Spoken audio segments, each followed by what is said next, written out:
In the world, and welcome to the free arena here in Dublin. Myself, Dan Rees, and Owen Lavin ringside for some prelims action. We have got a few good ones, Owen. We've got some really good fights, actually, haven't we? Yeah, it's a stacked card. It's missing the main event this time, myself off it, but there's some mic right up to the mouth. There's some quality fighters on it, and we should be in for a great night of fighting. We should indeed, and this place will be rocking later on. We were very lucky to be here. You were the other side of the ropes last time and got yourself a bit of an all-action fight last time round. But the atmosphere was great, even early on in the evening, wasn't it? So we can expect more of the same, I guess. Definitely. Last time out, it was amazing. The place was full. I'm not sure how it sold this time, but I imagine if there's any crowd at all, this arena is just magic. It electrifies it.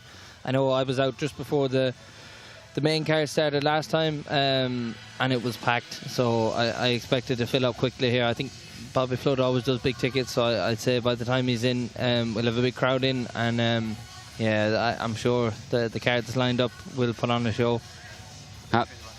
Absolutely. Well, this is what is coming up on the prelims. We're going to kick things off with Alex Arthur's, well, one of Alex Arthur's sons, Macklin Arthur, in there against Ryan Frost. If you didn't see his debut, which happened in Glasgow on a Nathaniel Collins undercard, he was electric. He was explosive, and he demolished his opponent with body shots. He is one to look out for.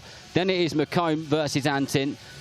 Cully versus Reeves follows that one. Then the star boy, John Joe Carrigan, in there against Murray after that one. And then boxing royalty has a son on this undercard, Prince Nassim Hamid, Sami Hamid in there against Orbin. And then Bobby Flood, who my right-hand man this evening, Owen Lavin, was talking about, is back in action here this evening. Now, that may well be one of the most electric debuts I may have ever seen and commentated on. Bobby Flood's debut. It lasted 68 seconds. And it was like it was a main event here. It was quite frankly ridiculous. But this is what is coming up later on, live on the global home of boxing, DAZN. The full main card is exactly what you can see on your screens there. One of the failed twins in there against O'Brien. Stephen Cairns, a fantastic fighter. Dave Colwell says he's the most coachable fighter he may well have ever trained or coached. Adam Elanian, the Irish heavyweight, is back in action as well before he goes to Croke Park on that Katie Taylor undercard in just a few weeks' time, actually. Then it's Royston Barney Smith in against Reece Bellotti, which I think is probably his toughest test yet. And then it's the big one. It's Big Bang, Pierce O'Leary versus Mark Chamberlain. Can I get an early prediction for you for that main one? What are you saying, Owen? I'd say, look, I think it'll be a great fight. I think Pierce will come out with a stoppage later on. After, I'd say, 6 or 7 rounds, I think he'll start to get in top. Tough fight in Chamberlain. Chamberlain's a tough man, and we've seen it against Rafferty, what he can do, how tough he is. But I think Pierce will just take him out later on. I think you might be on to something there. Actually, one of my commentary notes, which I made earlier on, when preparing for this fight card, Sean McComb, he says that when he's in Ireland, when he's boxing in Ireland, the crowd, the atmosphere, he reckons gives him another 10% power in his gloves. Can you relate to that? Yeah, I suppose to a point. I know last time out I was here, the crowd is electric. Look, they won't be long till, you know, when you're not doing something right either, but I know coming into that last round, I took Liam out in the 8th round last time out here, and it was, you know, I had that roar coming behind me that I knew it was coming. It just gives you that extra little push when you need it. But there'll be people wondering why you're not inside those ropes this evening. You said it in the intro that the main man isn't there tonight. Right. So for fans of Owen Lavin who'd like to see you fight, especially after that last one, what is the next move for you? Look, we're going to be back out soon. I sat with some of the team earlier. We should have been out tonight, and apologies to anyone who bought tickets to come that was coming to see me, but we'll be back out soon. It was more so not so much my aim, but it was more just a run and order issue for tonight. So we'll be back out soon, and we'll have a big end to the year. What's it like sitting on this side of the ropes when you're watching it? You must have real itchy knuckles. Is it just a bit of a frustrating feeling, is it? It is and it isn't. Look, I'm glad now I can come and enjoy the fights. There's some great fights on that I'm going to be happy to watch as a fan, but it's not the same. I want to be in there. As a fighter, you always want to be in the ring, no matter what the show. Even go to an amateur show, you get itchy knuckles to get in, so I can't wait to be back out. But for tonight, we'll enjoy this. Well, Thomas Treiber has taken his place in the centre of the ring, which means that our first fight cannot be too far away, which will be Macklin Arthur versus Ryan Frost. Macklin, of course, the son of Alex Arthur, who had some wonderful fights and is just a bit of a legend of the game, actually. And there's got to be a little bit of pressure on him, hasn't there, really? Just because when you're a son, whether you're Conor Benn or you're Chris Eubank or, you know, like Campbell Hatton had a lot of that stuff as well, didn't he? It's got to be a little bit of pressure on your shoulders. Yeah, definitely. I think anyone that has family that's done well in boxing at any stage, but let alone something like Alex has done, there's pressure. But I think having him involved in his career, he has someone that knows it and can talk him through it. So I don't think he should feel too much. He has good advice coming from him, and as long as he can do what he's supposed to do, then pressure won't bother him. I'm sure he will do just fine. He's a God-fearing man, is Macklin Arthur. As I said earlier on, he was spectacular in that debut, and listening to his dad, Alex Arthur, in the build-up to this fight night tonight, it was interesting just to hear him talking about the way that Macklin goes about life, really. You know, for a teenage lad, he's got a smartphone, he doesn't really use it. He hasn't got a girlfriend, he doesn't really go out to the pubs or anything like that. He is literally boxing, boxing, boxing. And that attitude will take you a long way, wouldn't it? Yeah, definitely. And look, when he's like that, he lives the life. He's not living off his name, he's not living off his dad's career. And so for him, pressure won't bother him. He's well capable of doing whatever he's setting out to do. And yeah, he's living the life that he's supposed to live. And that is exactly what it's all about. And Macklin Arthur will kick off the prelims here this evening. And then, as we said, the main event, Pierce O'Leary against Mark Chamberlain. That fight was meant to happen last time out. Mark Chamberlain couldn't make that fight. And then it was Maxie Hughes who ended up stepping in. And my goodness, was there an atmosphere in here. And it's a great arena, this. For anybody who hasn't been here, it's a bit of a horseshoe effect around on the seating. It's absolutely fantastic for boxing. And the Irish fans really get behind their own. They really do. I was saying to Brian Peters, actually, yesterday, I remember when Katie Taylor boxed Jessica McCaskill, who wasn't here, but I was talking about, you know, fighters who look after their own. Katie Taylor headlined at York Hall. They drunk the place dry. By 9 o'clock, and there was nothing left. It was all gone. Yeah, look, when Irish people get behind anything, they get behind them. Look, you see anything, Conor McGregor, look, you'll see Pierce last time out nearly sold the show by himself. They're electric when they get behind it. And I remember I was here for Katie Taylor, Cameron 1. Wow, what a fight that was, eh? Amazing. And the atmosphere. I remember I came out and I was only just talking about going pro then with the promoters.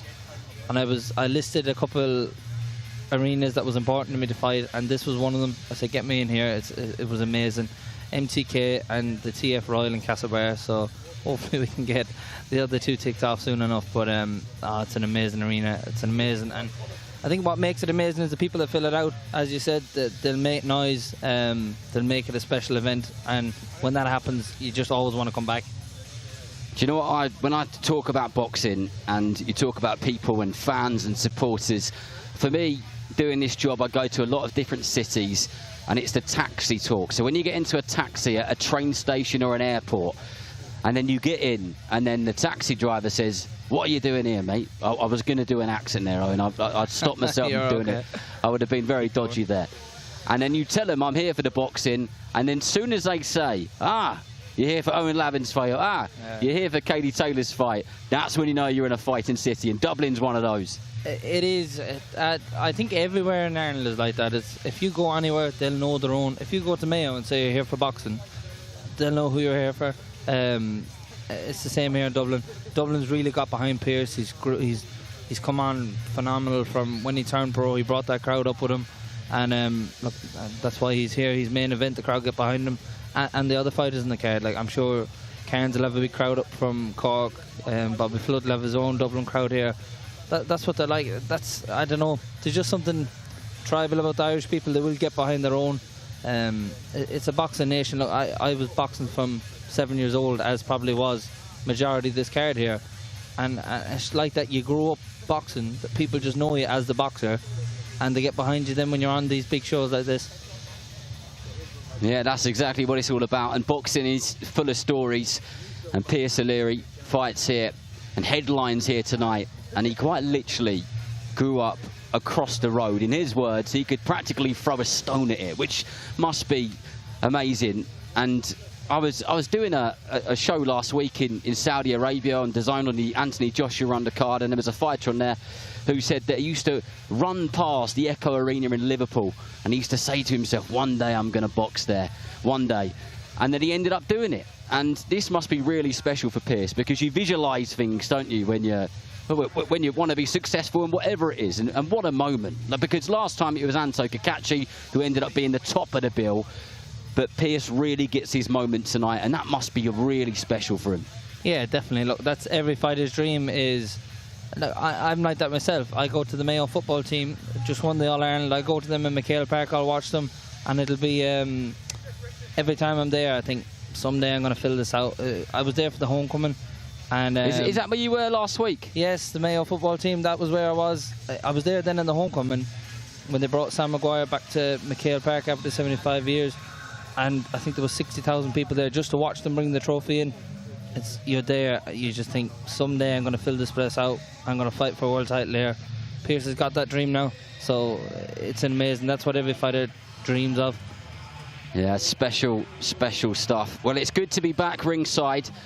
Good to be back with a Queensbury fight night. Our next one is going to be Moses Atauma versus Filip Hrgovic in the capital of England, London's O2 Arena. Surely Moses Atauma's toughest test yet as well. Yeah, definitely. Amazing fight, that is. Amazing fight, but I think the same guy we're speaking of, it won't faze him at all.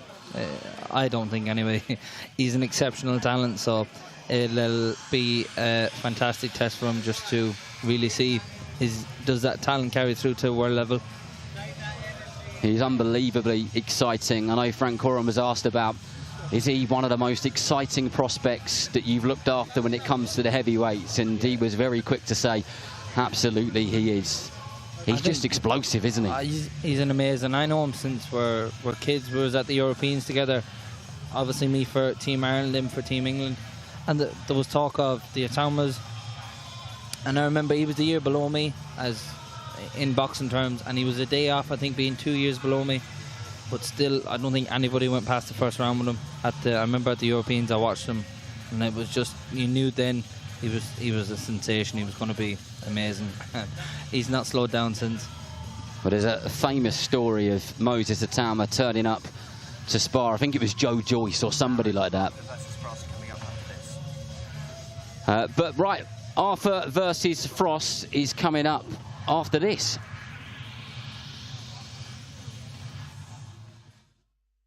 Rolly, to you. Thanks for being here. You guys are friends-ish? How would you describe your relationship? It's like my little brother. Yeah, I suppose, you know. We spend a lot of time together. Is it going to be strange at all for you to go out there, you got great power, to try to use that power on a guy you're friends with? I mean, a boxing fight's a boxing fight. Sparring session, boxing fight is boxing fight, you know. It's like, if it's God's will, Teofimo will be world champion. If it's God's will, I remain champion, continue on my legacy too. All right, what do you remember about sparring Rolly Romero? One thing I remember of Rolly is just he doesn't quit. He doesn't quit. And those damn elbows, you motherfucker. Nah, I just damn elbows, bro. But other than that, yeah, man, he's grown. He's done much better now in his career. You can see it. So definitely, this is not a walk in the park for me. Yep. So who got the better of these sparring sessions, to your memories? I believe Teo got the better. Truly. Remember, Shut the up. We both had our moments. No. I mean, you know? Everybody had their moments for sure. Yeah. Y'all better not sleep on this guy. Don't sleep on this motherfucker. He playing this other character right now. You think that he's playing For a character? sure. For fuck. He said it earlier. You ain't hear? Don't tell you what your left hand, your right hand doing. Yeah. Yeah. Do you look at Tio, and do you see a difficult fight on August 22nd? Bro, you're talking about a 2-division world champion that's an Olympian, bro. Mm-hmm. Of course it's a difficult fight. And we know each other. Mm-hmm.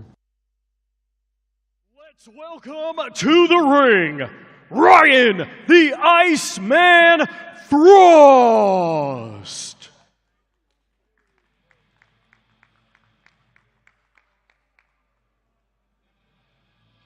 Well, the fighters are ready to go, and here is the first one. 34-year-old Ryan Frost. He's become a familiar face in the away corner in recent years, having shared the ring with the likes of Michael McKinson, Drew Limond, Mitchell Smith, and multiple others. And tonight, he will face Macklin Arthur.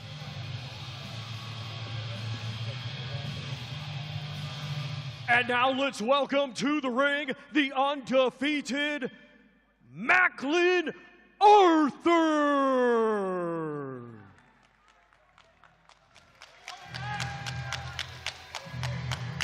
And here he is, 19-year-old Macklin Arthur, the son of a legendary Alex Arthur.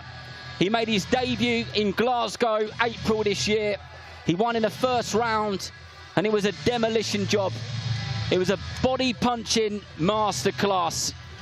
As we said earlier on, his faith is very important to him.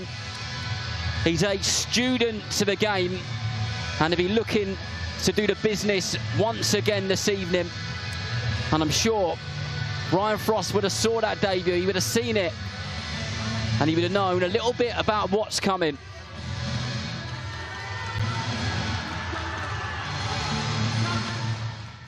Ladies and gentlemen, welcome to a great night of World Championship Boxing from the 3 Arena in Dublin, Ireland. It is all being brought to you by Frank Warren for Queensberry, along with their great sponsors, Mr. Q Casino, That Prize Guy, Riot Season, and Global Next Trade. A big thanks to those great sponsors. We get things started with 4 rounds scheduled in the welterweight division. The referee in charge and scoring the contest will be Paul McCullum. Introducing first, fighting out of the red corner, he comes to the ring wearing gold and weighed in officially at 148 pounds, 5 ounces. Coming to us from Colchester, England, he is a veteran of 20 professional bouts. Ladies and gentlemen, please welcome Ryan the Iceman Frost. And his opponent across the ring, fighting out of the blue corner, he comes to the ring wearing gold with red and weighed in officially at 147 pounds, 13 ounces. Hailing from Edinburgh, Scotland, he is undefeated with 1 win, and that 1 win comes by way of knockout. Ladies and gentlemen, here is Macklin Arthur!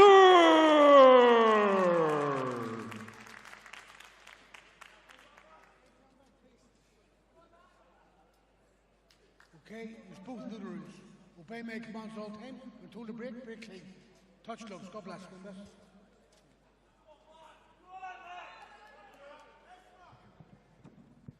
Well, here we go then. Macklin Arthur in his 2nd professional contest. Ryan Frost in his 21st professional contest. Macklin Arthur of Edinburgh, Scotland, in the yellow shorts, boxing in the orthodox stance. Ryan Frost in those gold shorts, boxing in the southpaw stance. If you just joined us, welcome along. You're joined by myself, Darren Rees and Owen Lavin from ringside. And Ryan Frost He's one of those characters who bites down on his gum shield and gives everybody who gets in the ring of him a very good go and a hard night at the office. But Macklin Arthur, for a young man, Owen, boxes in a very mature way. Yeah, definitely. They've both actually set up very well here at the start. But he's come out Arthur. He's clashing heads, I suppose, a little bit there now. It's always an issue when you find the southpaw, but he's setting up very nicely, Alex. He's going to the body very well with his left hand, which is nice to see someone so early on in his career doing. But no, he looks composed. He looks relaxed.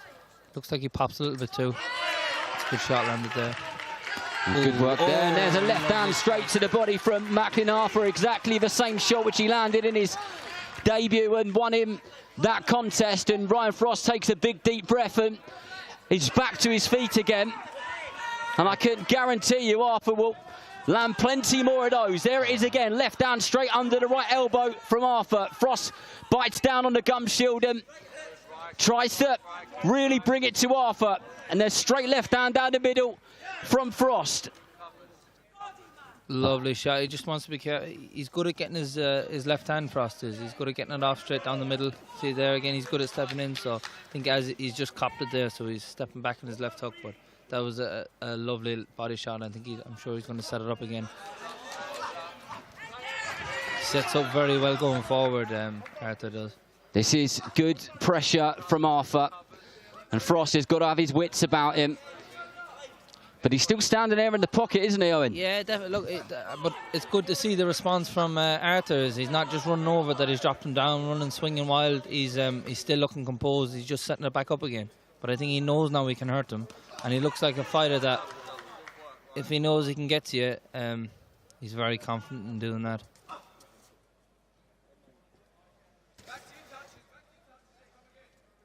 And Arthur just gauging his distance at the moment, waiting for the right moment. You can see he's almost looking for that left hook to the body, which is a fantastic shot of his, one that he really knows how to throw and how to place. And there's a right hook to the body from Arthur. Oh, that's a good shot. It's a good shot. He's felt that as well around the back of the ribs. Nice work a moment ago. Doubled it upstairs with a jab and then just swung in the right hand to the body. Last few seconds of the opening round. Very good on the inside, Arthur. It's a great round. It's a real skill to be able to throw body punches so accurately, isn't it? Because it's one thing throwing them, it's another thing landing them entirely. Definitely, definitely. Look, and it's a skill that goes just, it's almost like a skill that's dying out a little bit in the sport, but it's great to see it in someone who's on, what is it, second fight in. I just know even in my own gym in Manchester with Anthony Crawler, it's something we work on a lot, but it's a real skill. If you can, especially as you get on in your career, if you can hurt someone to the body, you have them in your pocket all night, because it's somewhere where you're always going to open them up, slow them down later on in the fight.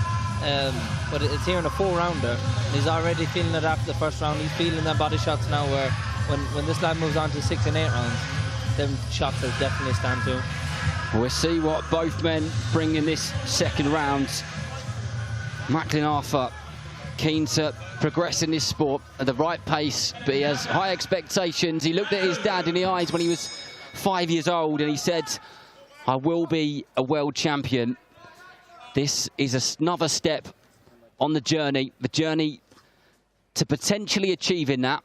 Tonight it's all about getting through and beating Ryan Frost, who's been in there with some really good contenders, some slick boxers like the Michael McKinsons, the Drew Limons, the Mitchell Smiths. Nice overhand right there from Arthur. And Ryan Frost definitely not being negative. Nah, look, as you said, he's been in with good company. He's well schooled, he's not stupid. He's very talented himself, Frost, but I think Arthur just, he definitely looks like the real deal. He squares up well, picks his shots well. He's come out now, he's clever, he's kind of slowed down and just picking the shots, which he's going to have to do now. I think he's setting himself up well, just there like he's done now. So far it's been very impressive.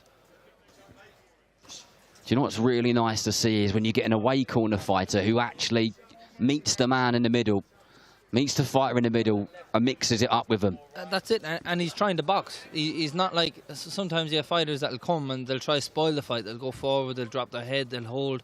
He's boxing, he's got great skills, Frost has. I just think Arthur will be a little bit too much for him. Good shot.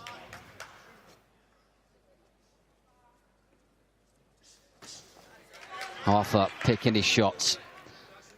Can he pin Frost down for a considerable amount of time? So let more of them, one of them go. I'd like to see him kind of doubling up his attacks. See there now and going again. It's hard to fold him. That's the only, I'd like to see him double them up. I think Frost is clever. He'll just get away as soon as he's punching. If he doubles up his speed, 2 and 3 phase attacks, he'll get through very quick. There, a lovely shot. Well, it was the left hook to the body which dropped Frost in the opening round. Great shot. Another good shot there from Arthur. Yeah, he's very focused, he's very calm, relaxed, he's comfortable. Especially opening the show in a big hall like this, that may be a kind of half-empty arena, but everybody's here. They're up on their feet watching him. They're laser focused. But he's stayed calm, he's stayed concentrated, which is great to see. Great experience. A right hand landed from Macklin Arthur, and his dad Alex pointed to say, "Go forward, son." But he's boxing well, as we said earlier. He's a young man with a wise head on his shoulders, it seems, especially from his boxing style. There's that left hook to the body. The right hand over the top miss, with the left hook landed nicely. Yeah, again, I think the only thing really that could just 2 and 3 phase attacks, I think maybe a touch a little bit, a few more feints. He's just got a tricky opponent in front of him, someone that's skilled and clever, that's using his feet properly. He's throwing and then he's getting out quick.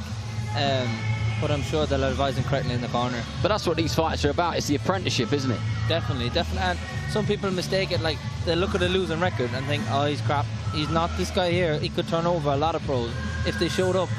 A lot of prospects that show up and they wouldn't be ready for someone like this, and they get turned over very quick, whereas he's proven that Arthur is the real deal tonight. Well, so far, so good. And as Owen Lavin sat next to me on the commentary table has said, he has got a bit of a tricky opponent in front of him, a puzzle which he has got to work out. But 2 rounds up in this 4-round contest, or scheduled for 4 rounds in the welterweight division, in our opinion anyway. Macklin Arthur stood in between the breaks there and straight out into the centre of the ring and meets Ryan Frost. And Ryan Frost, again, he's not being that typical kind of negative journeyman. He's meeting his man in the middle and he's asking questions of Arthur, and he will continue to do so for the entire 4 rounds unless Arthur can get him out of there sooner. But an experienced operator, a nice left hook over the top there from Arthur. He knows he landed that one. Yeah, they've given good advice in the corner. Look, they've told him, tuck up, stay in the pocket, stay there in front of him. Don't rush it, but as he's doing there, they're telling him just keep walking forward, walk him down, and counter his attacks. And he's there now, he's landing nicely. Good, great shot. Oh. Body punch in again from Arthur. There's a right hook to the body, and a left hand followed. Oh. And there's a right straight down the middle. He's picking gorgeous punches, picking lovely to the body, and then he's coming up nice up to the head. A little bit of touching, a little bit of feinting, just setting it up, and then whacked him in. He's not wasting anything, is he? No, definitely not. A little bit of touching might do him good. Frost is clever now. He's thinking, I'm not taking any more of them. But I think if you touch him, a few more feints, just good. And then keep dropping into the body. Good shot. Halfway through the penultimate round. He's enjoying it now. He's comfortable. He's relaxed, and he's doing what he wants to do. He's in control of the fight. He's setting up the shot. He's just and still being careful that he's not walking into anything silly, because there is good shots coming back as well. And Frost just misses there with a straight left hand of his own from that southpaw stance. But Arthur not giving him a moment to breathe or really think about his work, and lands a right hand. A bit sneaky, straight through the middle.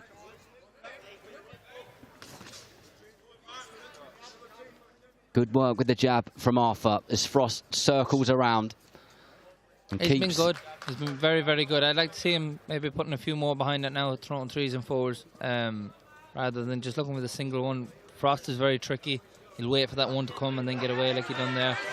Just there, let your hands go, open up a little bit more, but it's hard to criticise him. He's been very good.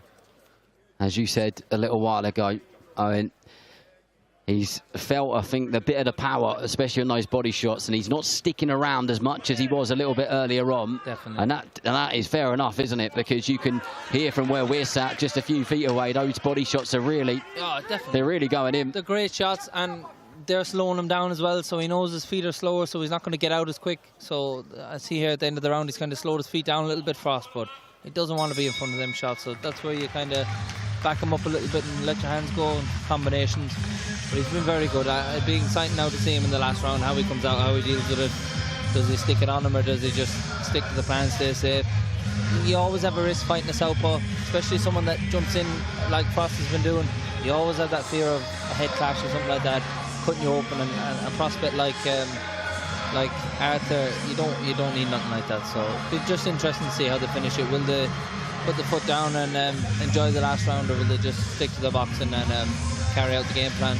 Is that what you think his dad's saying in the corner? Just stick to the boxing, enjoy it, more of the same? It could be, look, more of the same, could still get him out of there. I'd just like to see how he, not even so much the corners giving him the right stuff. I see there they're telling him combinations of, I think there was 4 shots in that one he showed him, so that's what he needs, and he's been class, he's been very, very good, so just go on now and finish it off.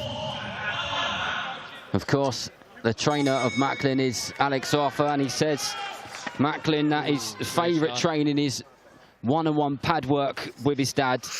He said he's just a straight book of wisdom. Been there, done it, got the t-shirt. A lovely shot there by Macklin Arthur. And Brian Frost, he's on the canvas, he's got a smile on his face, but that is because he's being caught and he's just trying to catch his breath there. And the referee will allow him to continue because he's showing all the right signs. Can Arthur get this over and done with in the 4th and final round of this contest? Frost straight back into Arthur, really giving it a go himself. And the body shots keep coming back from Macklin Arthur. Frost grabbing hold of his man and probably doing the right thing, Owen. Definitely. I think he started wrong. I think he's come out and tried to give, as a lot of men on the road do, they come out and have a go in the last round, but he's very good inside, Arthur, so he walks straight into another big shot, as he done there.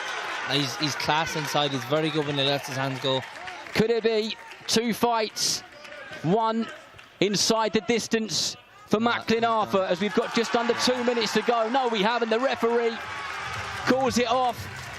And Macklin Arthur is 2-0 with 2 stoppages. And we said he was a fabulous body puncher, and the proof is in the pudding. Yeah, definitely.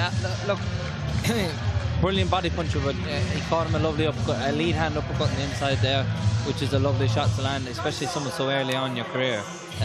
He's the real deal. That's very, very good.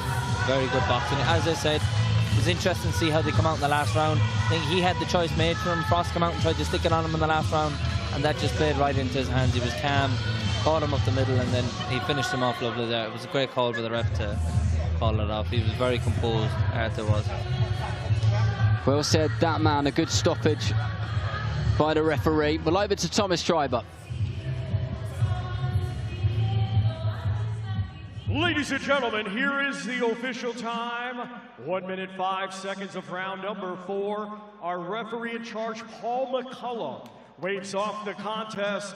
Therefore, your winner by way of technical knockout and still undefeated, Macklin Arthur!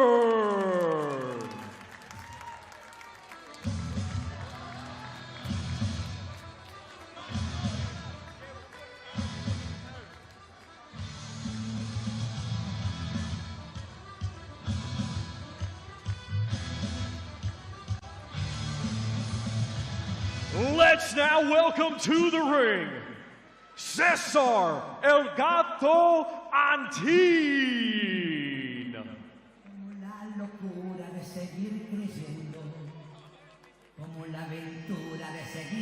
But the action continues here live from ringside at a free arena in Dublin.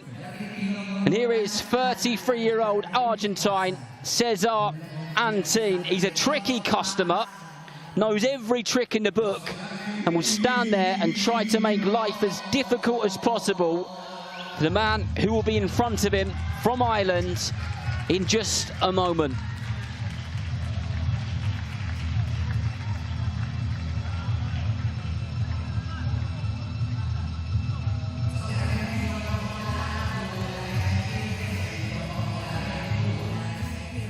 And now let's welcome to the ring, Sean the Public Nuisance McComb.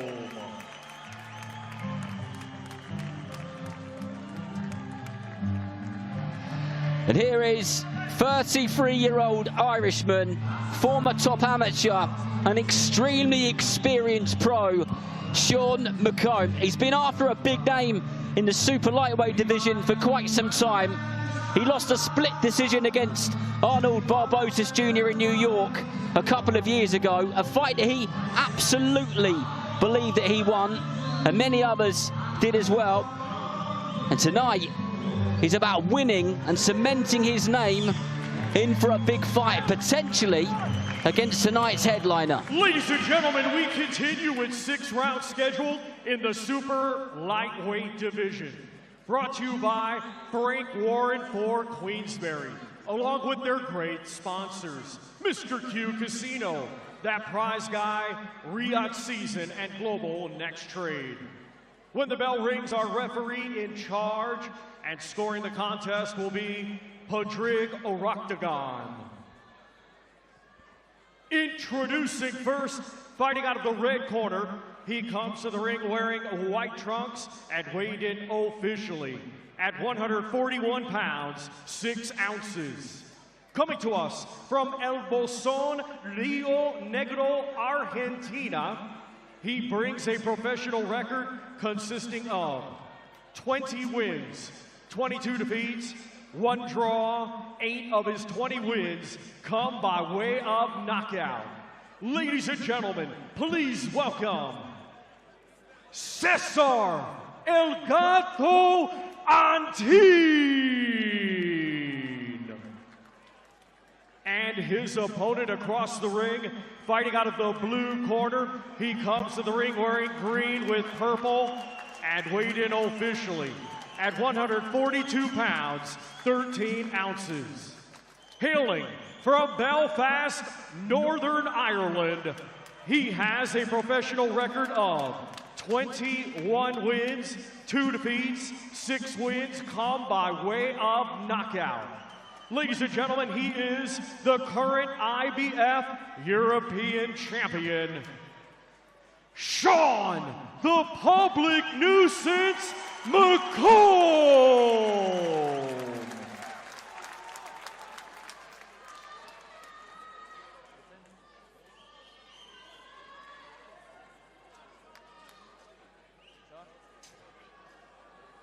Let's have a clean fight. Keep the punches above there. Keep the punches above there. Protect yourselves at all times. Obey my commands. You know you live, fish goes.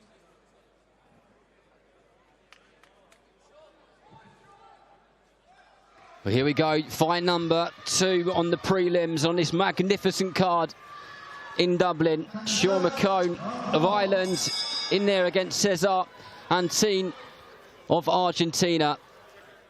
The Argentine in those silver and white shorts. McComb in the green with the orange and purple stripes. Getting straight to business in the southpaw stance, just trying to pop that jab out. He's after a big fight domestically. Would quite like to fight Pierce O'Leary, Adam Azim. One of those types of fighters, and believes that this place should be rocking if that fight came to fruition. Maybe it will, but he's got a man in front of him. But he's got to get the job done against him tonight. But good fluid work to start with, Owen. Yeah, definitely. Look, I know Sean for years. When I was a young fighter coming up, used to watch a lot of Sean. Very, very talented. He's a nightmare for anyone when he's in his rhythm, when he's on form. very awkward. He's massive tall for the weight. Big long arms and very clever at getting in and out. Very hard to hit. You're right, he is very tall for that weight. And as a super lightweight, he stands at 6 foot tall. And he's taller than any of the top 10 fighters across the governing bodies in that weight division. He has got the reach on his side. And this is good work from the Irishman. Just flicking out that jab over and over again. Yeah. And he looks like he's starting to get into his rhythm here. Yeah, once he has his distance on you, he's a nightmare because he gets in and out, you can't touch him. And he's picking you off from places you don't think you're going to get hit from. Just needs to keep tight. He got a jab there, but when he's in his form, he's a nightmare for anyone. As I said in the intro, extremely experienced, been in there with so many top operators, which he would have learned a hell of a lot from. And he's a handful of a fighter. Yeah, definitely. Again, his control, he didn't like being in the pocket there. He took a couple shots inside, but again, once he gets his distance, and when he's on his front foot, he's a fucking nightmare.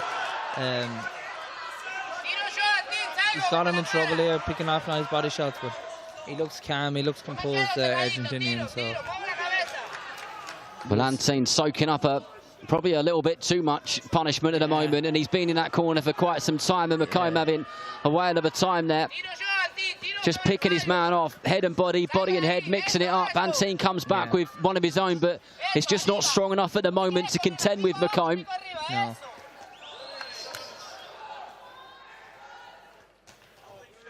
Good body punching, jab upstairs, and that lead hook to the body works well for McComb. I think he's just calm at the minute, McComb. Like a lot of his shots, they're just arm punches. He's not really turning his body into them too much. Again, he doesn't want to be in somewhere like that. He gets caught over the top, but took it well. Doesn't bother him. But yeah, great round. Someone so experienced, and sometimes it can be hard to commentate on them. For me, anyway, someone that's more experienced than me, you can see what he's doing, and you can see even when he's doing something wrong, a lot of the time he's setting up something that's the right idea. He just doesn't want to get tied up there in the corner of the McComb, and I can't see him having any trouble there tonight. It was quite interesting to see Cesar Antin. He was just situating himself in that far corner there from our commentary position. And I wouldn't say he looked happy there, but he didn't look in a hurry to move either, did he? No, but again, I don't think McComb put a lot behind any of his shots. Like, he's not known as a big puncher, and he doesn't come out as a big puncher. He doesn't go, you know, for knockouts. What he is, he's a very skilled fighter, and he'll outbox you. But be interesting to see as the fight goes on. You know, will he sit down a little bit more and turn some of them shots in? But again, he's someone who doesn't have to. He can just box ahead of you for 10 rounds if he needs to. Well, let's see what this round has got to offer, and the advice that would have come from Peter Taylor in that corner, in the blue corner here in Dublin. That's where McComb is most comfortable. When someone's coming after him, he's just picking them off and moving away. But as an amateur, he had massive successes. That just there, like that, staying mid to long distance, picking off rapid, quick shots, and then moving. Beautiful free shot combination there. Slick 1-2, left, right hook to the body. And there it is. That's exactly it, isn't it, Owen? It's just picking your man off when you wish to do so. That's it. And when he's comfortable, when he gets in his rhythm, he's a nightmare. And see there, now he's comfortable. He's picking you off when you don't think he's going to come, and then he's gone when you go to let your hands go. It's just, he doesn't need to put much in his shots. Most of his shots are arm punches, just turning in, letting them go as he's flicking them out there, and then he'll just move off. And Antin really trying to bring the pressure here, meeting his man toe to toe, gets through with a couple of shots there, but McComb showing off his defensive skills. It's good inside there, but again, he doesn't want to take too much inside or stay inside too much. I'm sure he has big aspirations for the rest of the year, so he doesn't need any cuts or any upsets. Good hook to the body there from Antin. The Argentine doing his absolute best to meet McComb and have a bit of a trade-off. And Good McComb, shot. he's beating him to the punch. That's the problem for Antine, isn't it? Yeah. He's very clever. He's very clever, Sean. He kind of read the shot that's coming, react to it, and then counter. He kind of almost anticipates what's going to come.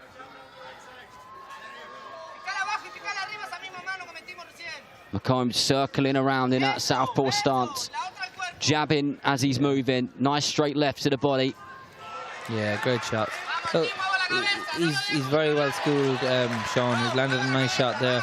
He's got Pete in the corner there. I just know from seeing them work, they'll anticipate a lot. They'll kind of plan. They'll kind of almost have routines where he'll move his feet in a particular way in anticipation of what's going to come back, just to set you up for that counter.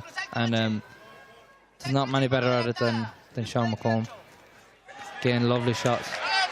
What's impressive for me is that McComb doesn't really need to land heavy-handed shots to be effective, does he? Yeah. Even those pitter-patter type of shots are effective in their own way, aren't they? Because they set him up for whatever he wants to throw next. Definitely, and it doesn't matter when you're coming forward in them small gloves and you're walking into a shot that you don't expect coming. Like he's just done there, he took a body shot that's hurt him. They hurt when they land. They hurt. Like he finished that round very well there. He had him on the ropes, picking off lovely shots, and then he was just calm coming backwards, countering him. I mean, you'll be able to vouch for this, and I know that one of our fighters later on, Royston Barney-Smith, who will be on the main broadcast later on, was speaking to me about the level of opposition which you get opposite you will raise your levels as a fighter. And I think we're probably seeing a little bit of that with McComb, aren't we? Like, he's got another level to go to, hasn't he? Definitely, in another 10 levels. Sean, you could put him in against a world-level operator, and as we've seen before, was it Barbosa?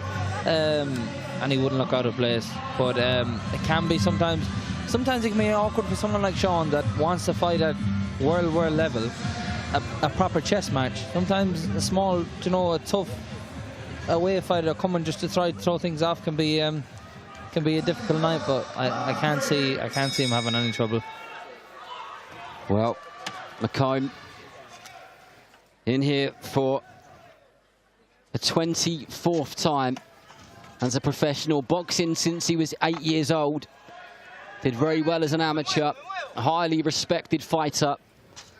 Straight out in this third round of this 6-round contest. And letting Antine have it, nice light shots, and then sinks in a big one to the body. There it is, that straight left down the middle. Clever work here from the Irishman. Yeah, that's where Sean McComb is the best. He's always been the best when something's coming after him, making them miss and countering them. The pro game's a little bit different. You have to step forward, but as he's just done there, he showed he can do that effectively.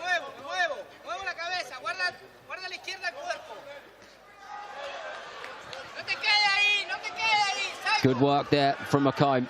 Yeah. It keeps Antine on the ropes a little bit longer than he probably wanted to be there. Good shot again. That's where he wants to be, Sean. That's where he wants to be. You'll see, look, he's doing a lot of feinting and stuff like that, but against someone like this, they're not reacting to the feints. They don't want to get involved. It can be frustrating for him, but when they're coming forward, they're trying to let their hands go. That's where he's having success. He's reacting properly and countering. I think he has him hurt here a little bit. He's not enjoying it now. There's some spite in these punches, especially the ones which are being thrown to the body. And something you said earlier on, Owen, is about the way that he reads the opponent. He reads the shot which is coming towards him, and then he comes up with the perfect answer almost every time, doesn't he? Even there, he touched, and it looked like he was going to drop to the body, but he whipped his backhand around instead. Like, he's not a big puncher. He's not a power puncher. So he wants someone that's going to get involved, get active, that he can, count them, outbox them, score. Like to see something coming back here now, though. Good. Nice work there from McComb. Lead hand to the body, then straight upstairs to the head. There was a few shots that got through from Antine before he landed up. But nice and relaxed, comes forward as he's got the Argentine on the ropes, flicking out that southpaw jab and good shot. Sticks in a left uppercut to the body. Antine is a tough character, though. He will keep coming. He'll keep coming forward. We've seen him before. And it would be a good job to get him out of here with inside the distance, but plenty of time to go still. Yeah, definitely. Look, he's hurt him. He's landed nice shots. 6 rounds is not a long time to take someone out like this, especially when you're not known as being a, kind of a power puncher fighter. but he's definitely hurt him. I think it's just that consistently beating him down as well. You know, he's landing. I'd like to see the punch stats after, but he's landed a lot of shots on him. Again, you know, you don't want to be getting hit in the head like this consistently every round. We know that Cesar Antin has got the engine to go many a round. He went 10 rounds with Harlem Eubank. He did the same with Ivan Mendy a good few years ago. And he knows exactly how to survive. He knows how to manage the fight. And he's asking some good questions, isn't he, of McComb? Definitely, and Sean, like, even just from the fighters that you've named out, he needs to lay down and make a bit of a statement tonight where even if he's not getting him out over a 6th round, it can be tough to get someone like this out over 6. If he's not getting him out, he needs to look very, very impressive, and look, he has done so far, but he needs to make a statement, whereas, you know, if he's calling for these big fights, he's his second fight in now, he's early on in this card. He's not going to want to be early on in a card like this. He's going to want to be the main event against someone like the Pierce, so he needs to lay down the law, he needs to have a good win and come off the back and call out these bigger lads. That's exactly what he wants. He wants to headline this place. Ideally, it would be great, him versus Pierce O'Leary, but they've both got opponents they've got to beat tonight. Of course, Big Bang Pierce O'Leary headlines here later on, live and exclusively on DAZN. And Sean McComb comes straight out in this round in the same that he did in the 3 previous rounds, in that southpaw stance. Nice and relaxed, flicking the shots out. Antin doing exactly more of the same as he tries to charge forward and pin McComb down, which is a easier thing to say than it is to do. Good fluid work from the Irishman. Yeah, definitely. Look, as I said, he needs to look class. He needs to look very good. There should be no close rounds in a fight like this. Do you know, you can't expect to have a fight with Pierce O'Leary if you're having close rounds with a guy with 22 losses. Not that he has had any close rounds. And again, as I said before, when someone's chasing him, that's where he's at his best. McComb looking relaxed and looking like he's enjoying himself, and he's enjoying his work as well.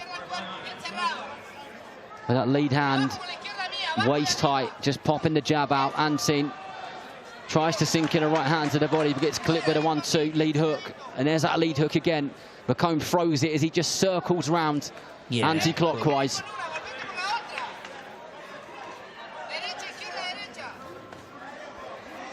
Good work there. There's that combination again.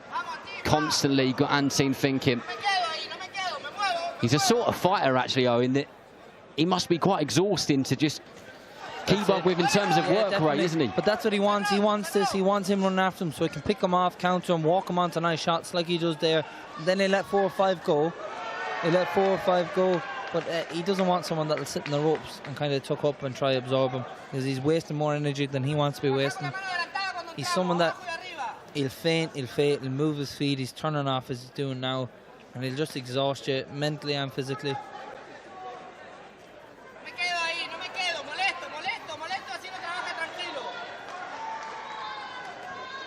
Lovely 1-2, straight through the middle there from McComb.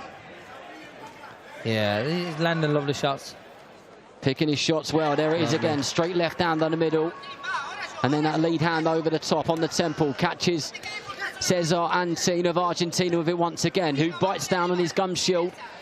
Tries to use his forearm to push the Irishman back and let a few shots of his own go. And doubles up his own lead hook, body then head. And he gets through with a couple of them. But McComb looks comfortable. Yeah, he's chill. He's very, very experienced, Sean. There's not much he's not seen already. He's been at the highest level, both pro and amateur. Again, like you just see there, so composed in the corner, come back there with his own work. That was really impressive, that round actually, from McComb, because Antin isn't one of these fighters who's just kind of got his hands up and is circling around the ropes. He is trying to bring it, and we've seen it before with those fighters that we mentioned earlier on. And that is, as a fighter, that's the type of fight you want, isn't it? Because sometimes the away corner fighters they can make really good fighters look ordinary, can't they? Oh, definitely. Look, you don't want someone to come in negative, especially it's any fighter. But as we've said over and over about the level Sean's been at, you don't want to go from competing as for a world title as a pro to, you know, boxing a tin can that's just going to come and hold you and try spoil the fight. You want to be in an exciting fight. As we've said, he's looking for the bigger fight, so he's got to look impressive here, and he has done so far.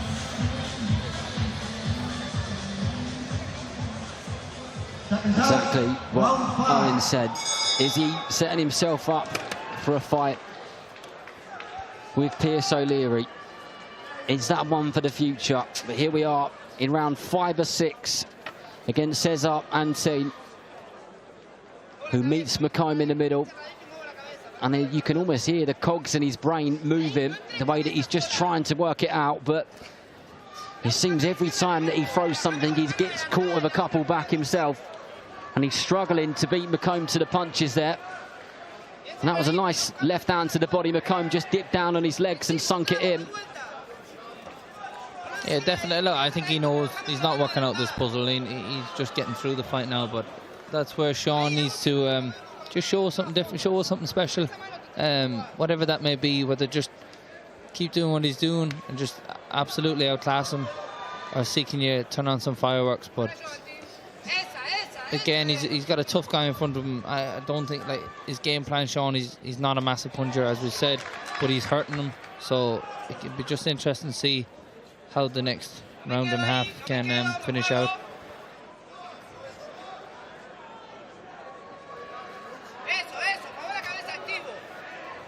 And Antin finds himself in the corner again.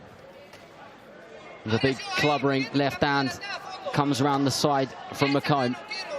And a short left hook came back from the Argentinian fighter. And there's a couple more. He fires back when he's on the ropes there. I'd like to see him put more in behind them. Like, obviously he's not a big puncher, but a lot of his shots, even there in the corner, they're only arm shots. He's not putting 100% into them. I'd like to see him sink in a little bit and see what he can do. I think if he does that left hand is there whipping around the body. But again, as he's doing punching now, he's got him in an awful position where he's just eating punches now. But the punches are coming in, bunches when he wants to. And Antin once again in the corner. He doesn't want to stay there for too long. He needs to keep him there, McComb. He needs to put it on him now.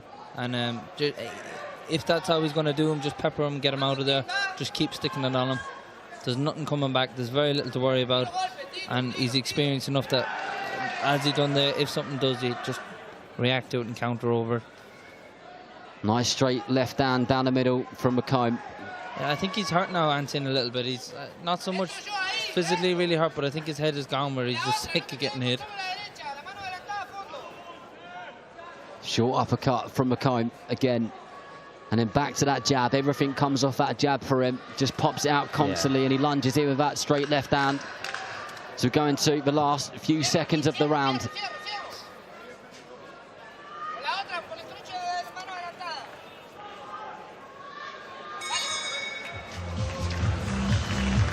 But I feel like McComb, if he really wanted to, could put his foot down here. But he seems quite happy just kind of cruising through this fight at the moment, doesn't he? Yeah, definitely. Look, he's a fighter where rounds, he likes the more rounds, I'm sure. I'm sure, like, you know, the 10 and 12 rounds will suit him a lot more, picking lads off and stuff.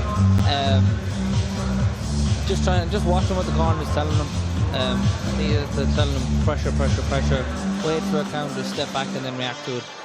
Which is what has been done that whole last round. And it's working. We just almost as a fan more than anything, I just want to see him show something now in this last round, show his best. As we said before, you were speaking about Royston, and I think Sean definitely is someone that he rises to the occasion of the man that's across from him. I think now he knows he has the fight won. He knows he's not going to have much difficulty in the last round, but I'd just like to see, I'm just hoping he won't sit back and be comfortable, just taking the easy points win. I just want to see, you know, finish the show out now and give us something to enjoy. Well, let's see if he can do it. The 6th and final round, the second fight on the prelims. Still plenty more to come. Macklin Arthur won in the opening fight of the evening or the afternoon in a 4th round. Now it's 2 fights, 2 wins by stoppage for him. Can McComb get the job done here in the 6th and final round? This one in the super lightweight division. Cesar Antin chucked in a big horrible right hand there. But McComb just a little bit too clever for him. Too sharp, beating him to the punches over and over again as he circles round and makes the Argentine miss. Definitely, as we said before, when someone's walking after him, he walks them onto lovely shots. Steps off lovely to his right hand side. Very awkward as a southpaw. But again, shots like them, he just doesn't need to be sitting there taking them. You know, close. That's what he should be doing. Close out the show properly. You know, he got complacent, as I was saying there. This is more like we should be seeing. You know, not complacent that he has the fight won. Finish the show. Finish the fight. Close it out now, as he's doing. He's back on the front foot. This is more like it. Just standing there taking shots, just trying to defend it. Nobody wants to see that. We want to see him finishing it. Good, good, good, good. He's landed, look, he's landed nasty shots now. He's back up on his feet. Landing shots, turning them off. This is it. He's finishing out the fight properly now. McComb back to picking his punches, not standing there in the middle, getting caught with unnecessary shots. This is good work from McComb. Nice straight left hand down the middle, then through that lead hook and just circled off. Gained some valuable space. Good. And there he goes again. This is more like it. There's a minute left now. Just finish it out properly. You know, that's the only worry with Sean is he would get complacent. You know, when he's winning so much, he knows there's not much of a risk coming back, that he'd just stand and kind of just let the fight finish out by itself. Put the foot down and finish it out, which he's done now. He's looked well now since that flurry. We're into the last 50 seconds of the contest. If McComb's going to get him out of there, now is the time to do it. Antin, hats off to him. He's done nothing but walk forward in this 6th rounder. Definitely. It's not even getting him out of there. Do you know, I'm not expecting him, and I wasn't expecting him to get him out of there. It's just like he's been doing now since then is, you know, finishing out the show, showing us what he can do. As he's doing there, set the shots up properly, make him miss. Just class. You know, Sean's a very, very classy boxer. As he's just showed us there, when he's focused, he's one of the best in the world. McComb finishing this round and this fight well as he got Antin in the corner once again. Just drops his legs and throws some pretty heavy shots to the body and the head, but a few decent ones came back from Antin, who's been a worthy opponent, a good opponent, and shakes his head as he walks back to his team. But another contest which he's got through, but surely is a 6th-round win for Sean McComb. Yeah, definitely. Okay, and he looked very impressive doing it. He looked amazing at times. It's just, as we said before, you know, in a fight like this, sometimes it can be hard to get up for someone at Sean McComb's level, the level he's been at. He wants someone at world level. He wants them big fights, them big paydays. So it can be a risk coming in a fight like this, taking it on. You know, he's by no means a tin can Antin. Well, Thomas Triber is ready, so we shall go to him for the decision.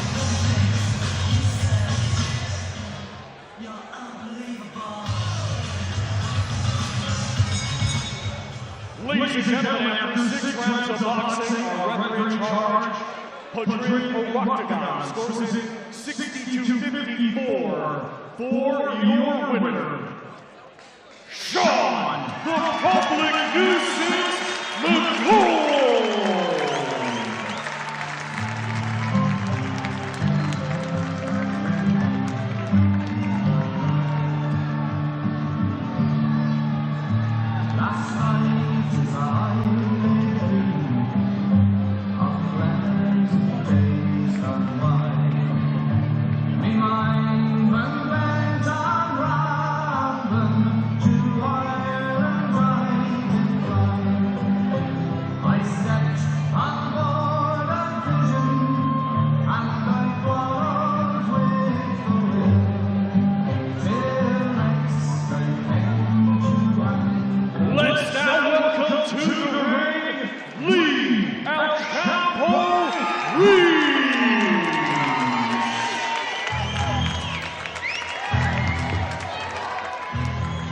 Well, here we go.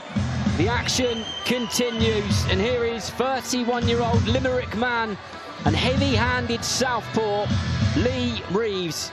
In his past 5 fights, 4 of them haven't gone the distance. 3 of those were over and done with in the opening round. He's aware of how big of an opportunity this is, and I'm sure he has every plan of taking it with both hands. And now let's welcome to the ring, Gary the Diva Coley.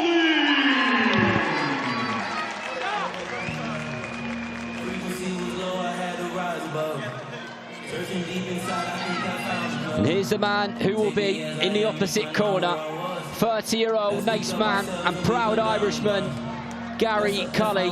He had a couple of years out of the ring as he regrouped after 2 defeats and came back, in his words, as Gary Cully 2.0. We saw him here in this very arena in April, back to winning ways in a 6-rounder. And tonight, he's back in the mix with an opponent who will be doing everything possible to get the decision. Big moment for him, Owen. Definitely, it's a great fight this.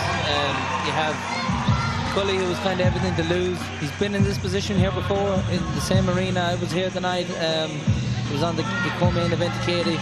Things went wrong for him, and he's back in a situation like that now here, where things go wrong. They could go very wrong.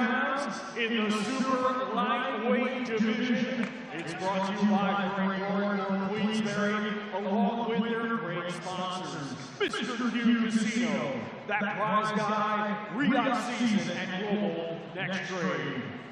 When the bell rings, our referee in charge, and scoring the contest will be Emil Teat. Introducing first, fighting out of the red corner, he comes to the ring wearing white and gold and weighing in officially at 138 pounds, 9 ounces. Coming to us from Limerick, Ireland, he has a professional record of 16 wins, just 1 defeat, 11 of his 16 wins come by way of knockout. Ladies and gentlemen, please welcome the former NABF champion, Lee El Champo Reeves.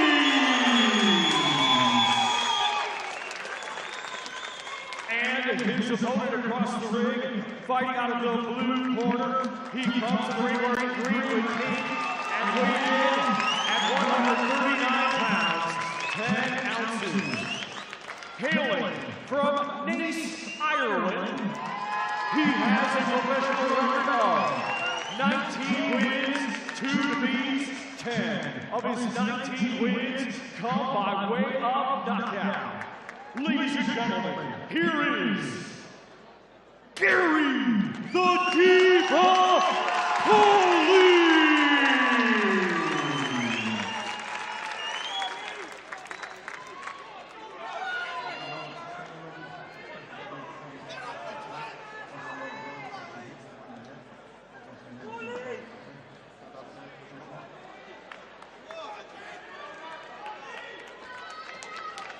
Well, here you go, Gary Cully versus Lee Reeves. The volume has gone up inside the free arena. And Reeves straight out on the front foot, putting the pressure on exactly the way we expected him to start. Yeah. He's got an aggressive, come-forward southpaw style. And he's a proper opponent for Gary Cully. And Cully came back to winning ways in a 6-rounder last time out. And that was against a typical kind of away corner fighter, if you like. But tonight, Owen, he's got a man who is really coming to get the decision. Yeah, definitely. And look, he started correctly here, Lee. As long as he, stays correct, does everything as he should, I think he could be in for a big night. Gary needs to get behind his jab, get comfortable. That he knows what's going to come now. Leaves is going to try rough him up. He's going to try catch him, flash on the way in. But he needs to be ready for that. He needs to pick him off He needs to be on the that's it. Good. He needs to be on the front foot, picking him off there. I tell you what, we've got a fight on our hands here. Owen, these two are mixing up nicely. Definitely. He looks strong. He's letting off quick as well. He's letting some good shots go. Good work there from Cully. 1-2, and then a lead hook to the body. And Reeves will meet him in the middle at any opportunity as he fires off the 1-2 in that southpaw stance. There it goes again with a straight left hand and lead hook to the head. Yeah, I think Gary needs to be first. He needs to get on top of him early on, picking him off. I don't good shots from both men. Gary doesn't want to be getting pushed back too much. I think this is going to be very interesting indeed for as long as it lasts. It could go 10 rounds. That's what it's scheduled for, but the way this is going at the moment, I can see one or t'other hitting the canvas at some point. Definitely. Look, it's going to be a fight of fireworks. It's already started a massive first round. This is a 10-round fight, so if this pace keeps up, we'll see how it comes out. And every time that Reeves lands a shot, you can see it gives him a tiny boost of confidence every single time. And he's the one that said that he feels when he fights at home in Ireland, that is what gives him that 10% extra power in his gloves. That's what he feels like. Can he land the shot, which is significant enough to send Cully to the canvas? But Cully looks confident. Both men have started well. He looks very confidently, as long as he's not walking into silly shots. He walked into one there a little bit. Gary's very good when he's letting his hands go, but since his last thing, he's been a little bit gun shy, so I think this will knock that out of him very quick. Even just here in the first round, both men have thrown helpful out there. It's been a great fight so far. What an opening round. What are you liking from the pair of them? Liking from the both. They're both having a go.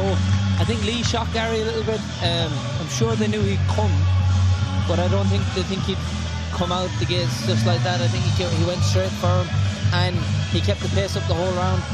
Both men look very fit. They're both very big at the weight. I think Lee looks in great condition. That I'm sure he can keep this pace up for 10 rounds. Be interesting to see how Cully deals with it. He came back well there in the opening round. He come back, especially when they were in the middle. He let some combinations go, look very well on it, but it was a great first round.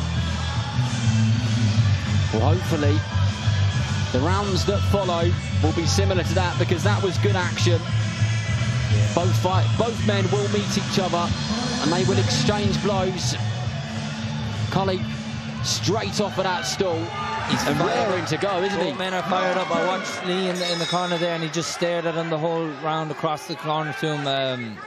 He's focused. He wants this win. You can see it in his eyes. Look, I'm sure Gary doesn't want to want any slip-ups here either. Gary's a very experienced fighter as well, remember.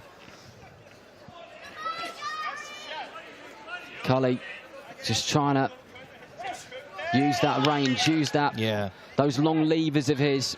That's it. Someone like Gary, so big, and he wants to be first, and he's aggressive when he lets his hands go, Gary. This is more like it from Cully. And great work from the pair of them as they practically stand toe-to-toe, both of them boxing in the southpaw stance. And the referee just warning them about their heads. We don't want any cuts in this fight. No, thank you.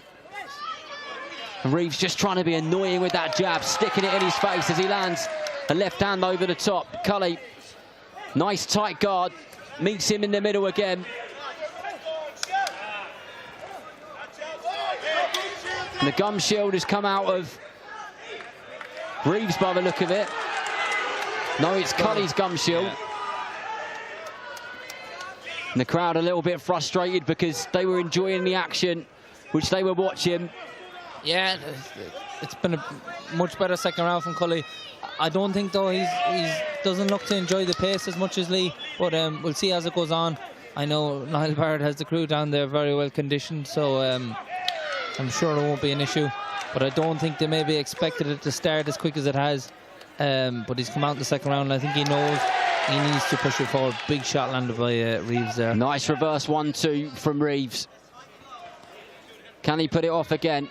Cully, an experienced operator, gets through with a straight left hand down the middle of his own. And these two are brilliantly matched. Yeah, this is fight. a proper 50-50, isn't it?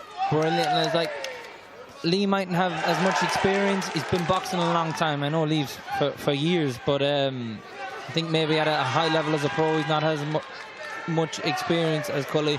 But he certainly looks like he's well matched to be here. Big shots landed now. And what a fight we've got on here in Dublin.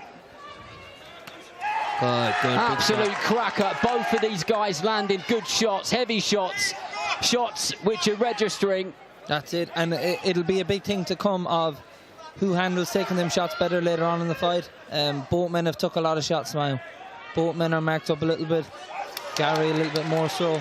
It'll just see how they stand taking them shots later on in the fight. He's come back well now, Lee. I think he didn't start as well in this round, but he's come back well. Nice shots by Cully. Cully just overreaches with that straight left hand. Reeves straight back in. Lands that right hook to the body. Tough one to score this. Definitely, I kind of have them at a round apiece. I give Lee the opening round, I give Cully that round. Lee's finished very well though in that round, so it's tough. It'll just depend what the judges like to see. But even at that, I think both men are kind of doing the same thing. Neither man is giving an inch, so just be interesting how it comes out here, how it finishes it up. To be honest, I just looking at both corners, I don't see it going the full 10 rounds. I don't, but it seems unlikely at the moment, doesn't it? It could be either man that goes. I'm looking here, he looks laser focused. I'm looking over at Cully. I think he had a much better round, but I think he knows he needs to, he can't let the pace drop there.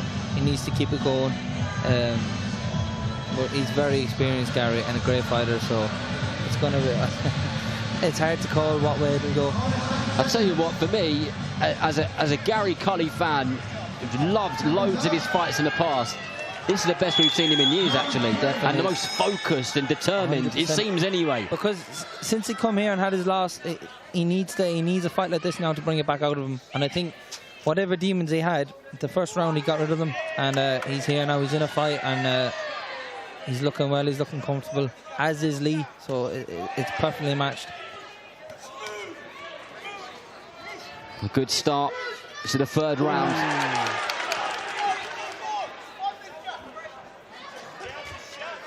And what was the referee having a chat with him about there, Owen? Was it a clash of heads? I couldn't quite work that out. He clipped him on a break, they broke, and he clipped him. As far as I know, he's within the rules to do what he done.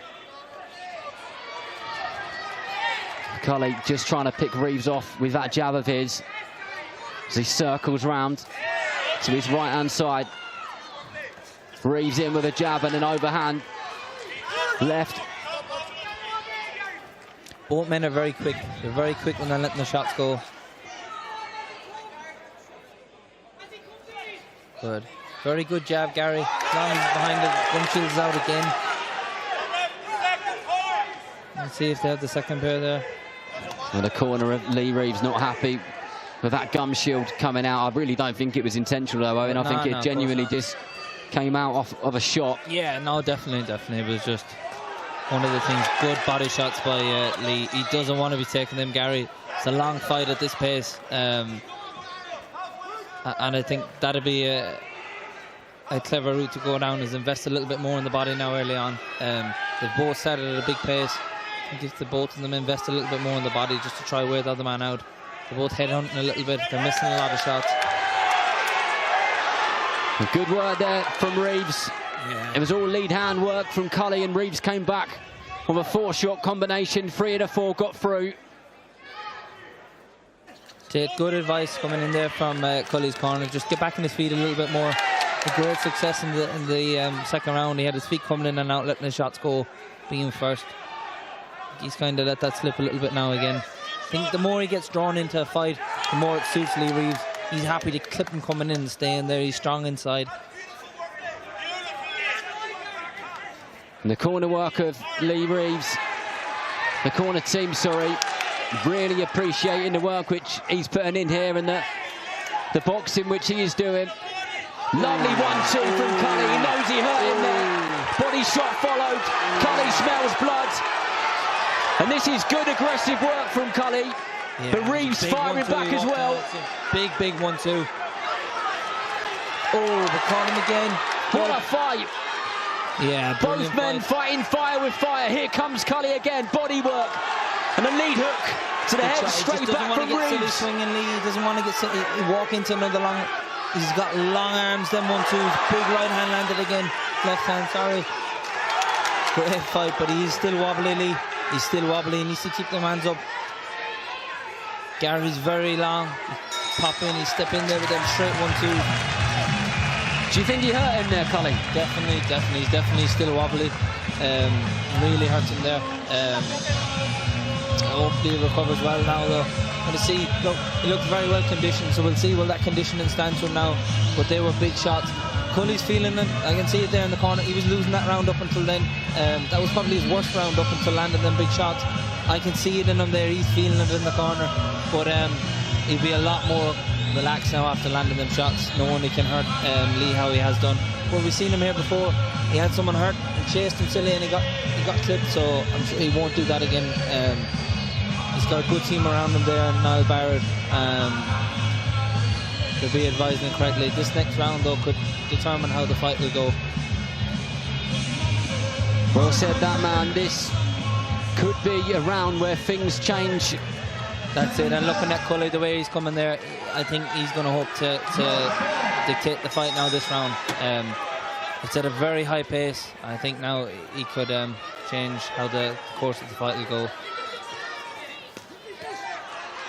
Yeah, there's spiting him now, Cully, so there is. He's going to look to finish it now, I think.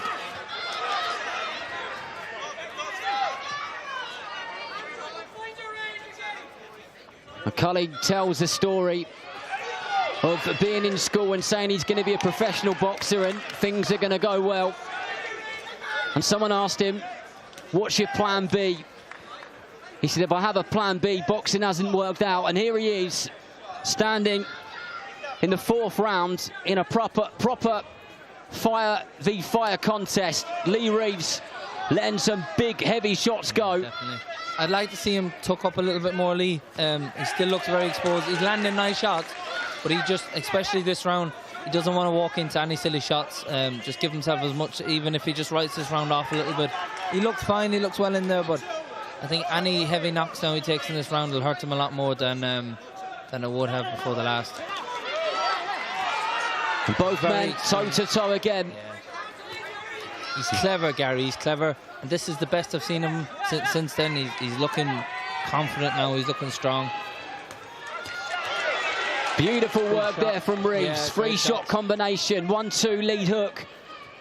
And he comes in again with a big clubbering left hand to the head. And that one was millimetres from the whiskers of Gary Cully, who fires back again. Great with the same free shot combo. Yeah. That's where Lee needs to be careful, though. After he lets his hands go like he done there, not standing there with his hands down and admiring his work, because Gary's very quick at stepping back in with them long straight shots. They need to do something about the gum shields, though. It just come out again. That gum shield out of Cully's mouth for the 3rd time, but the referee allowing the action to continue. It's going to get stepped on now.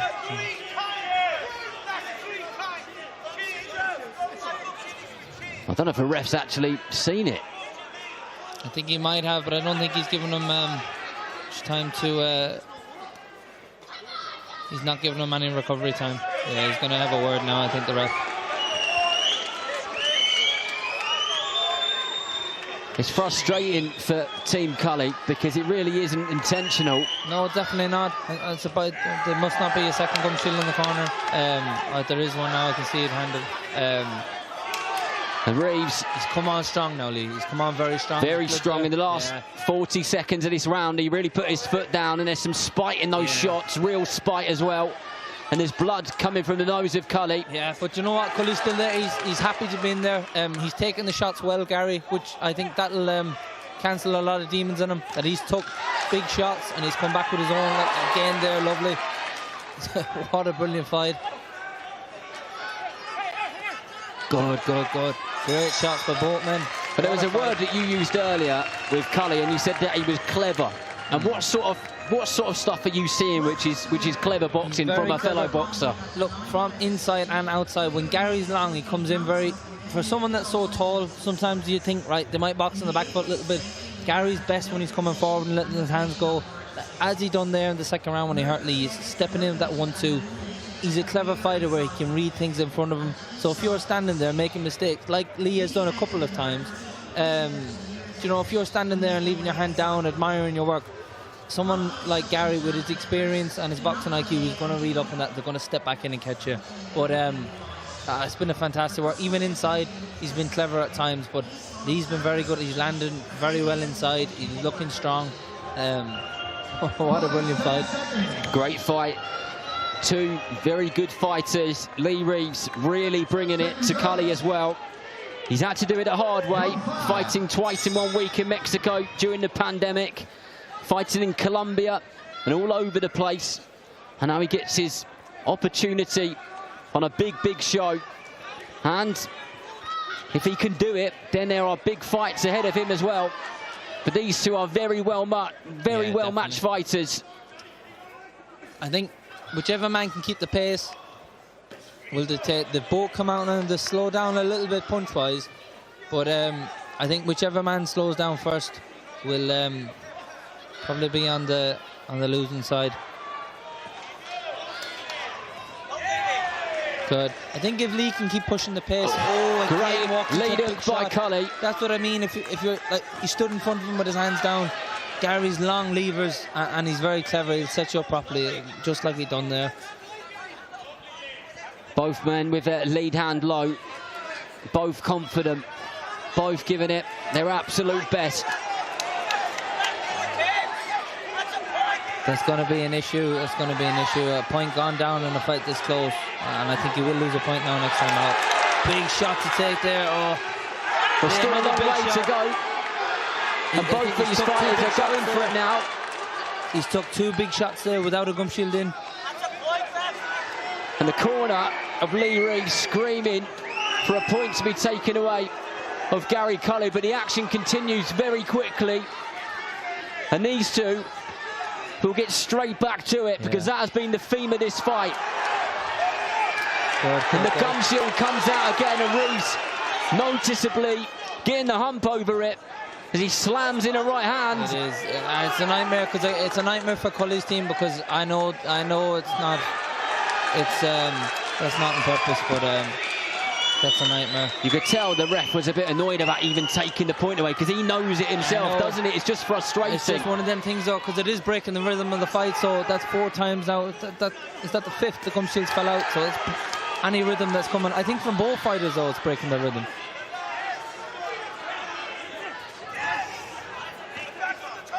That's costly for Cully. Losing that point is in a fight this close as well. Definitely is very costly. But that lad, so much to Reeves' confidence. Reeves is a heavy-handed man. Many of his fights have been finalised in the opening round, and the first couple of rounds. And Cully has taken some good shots here, but he's landed some really good shots himself. So we're going to the last 10 seconds of the 5th round.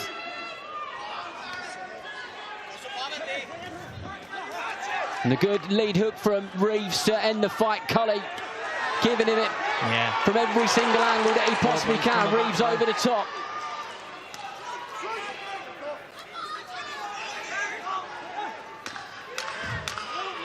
And there we go. There's the 10-second clap up.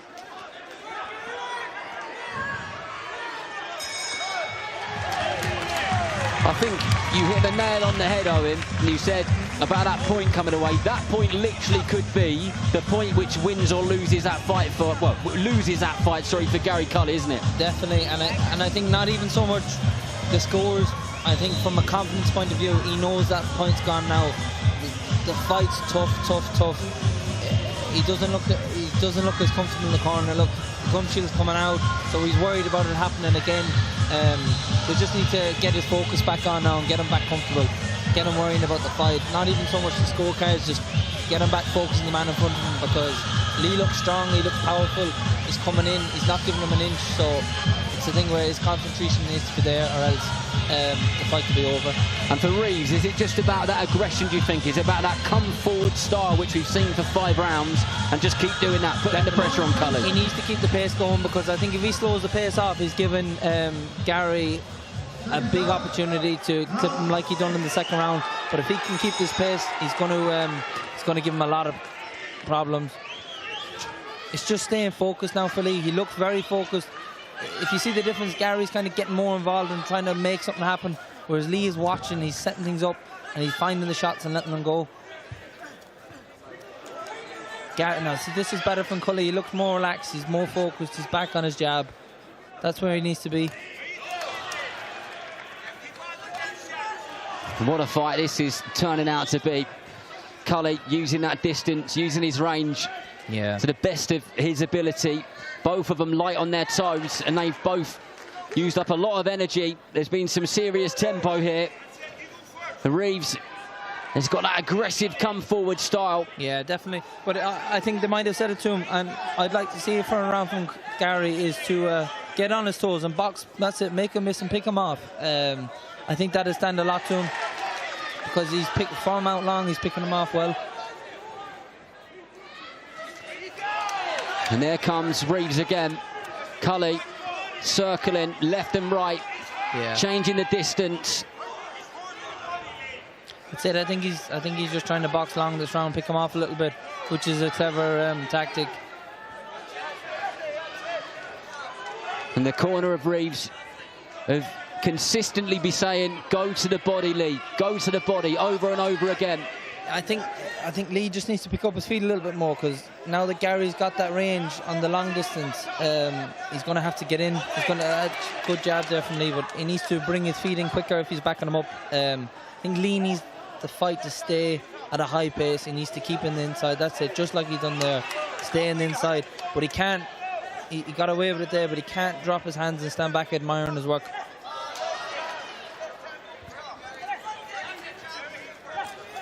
Good work there from Cully with the jab, snapped the head back of Reeves, and the sweat bounced off his head and glimmered in the brightness of the lights here at the Free Arena. If you're just joining us, welcome along into round 6 of Gary Cully versus Lee Reeves. It's been quite a fight already. Both have fought fire with fire. Gary Cully has had a point taken away for the gum shield, coming out multiple times, and Reeves has really been putting the pressure on, but there's been some clever work from Cully, and there it is again as he just stands there and trades with him. 1-2. Lead uppercut straight up the middle. Both of them landing good, significant head-nodding shots. This is great action from the pair of them. A little bit, Reeves, but he doesn't want to. He keeps dropping that lead hand a little bit too low and leaving the chin up like he's done. What a shot there from Cully. But he's coming back. I think he needs to be clever now and not pushing him back here. Gum shield's out again. The gum shield has been a nightmare for Gary Cully. Yeah, well, I think this time, though, Reeves will be happy to see it. What a round, Owen. What a round. Brilliant round. They're lucky there. The ref kind of forgot about the fighters and he's picking up the gum shields. He's lucky he didn't get knocked out there. Well, fantastic round. Gary came back very well. He had a brilliant round there. And I think he started on just getting his distance, getting back on his jab. He started taking control from long distance, and then he clipped him. And that's what I was saying. Lee needs to stay focused, keep that defense good, and he needs to keep it a dogfight, really. If it goes long distance. Is that what Gary is really good at, though, isn't it? Is that distance, when he's trying to keep him at range with that jab, that's when he works for him, isn't it? It does, but look, Gary, just from what we've seen of him, he's good going forward. He enjoys having a scrap, he enjoys going forward. But I think, like we've seen there, that was his best there, where he's boxing at a long distance, he's clipping you, he's picking you off, and he's letting his hands go. Whereas he's not a fighter that'll box on the back foot and run around and jab. He's just a long-distance pressure fighter. And noticeably, Cully, the first off his stall, waiting for a few seconds in the middle, definitely keen and eager.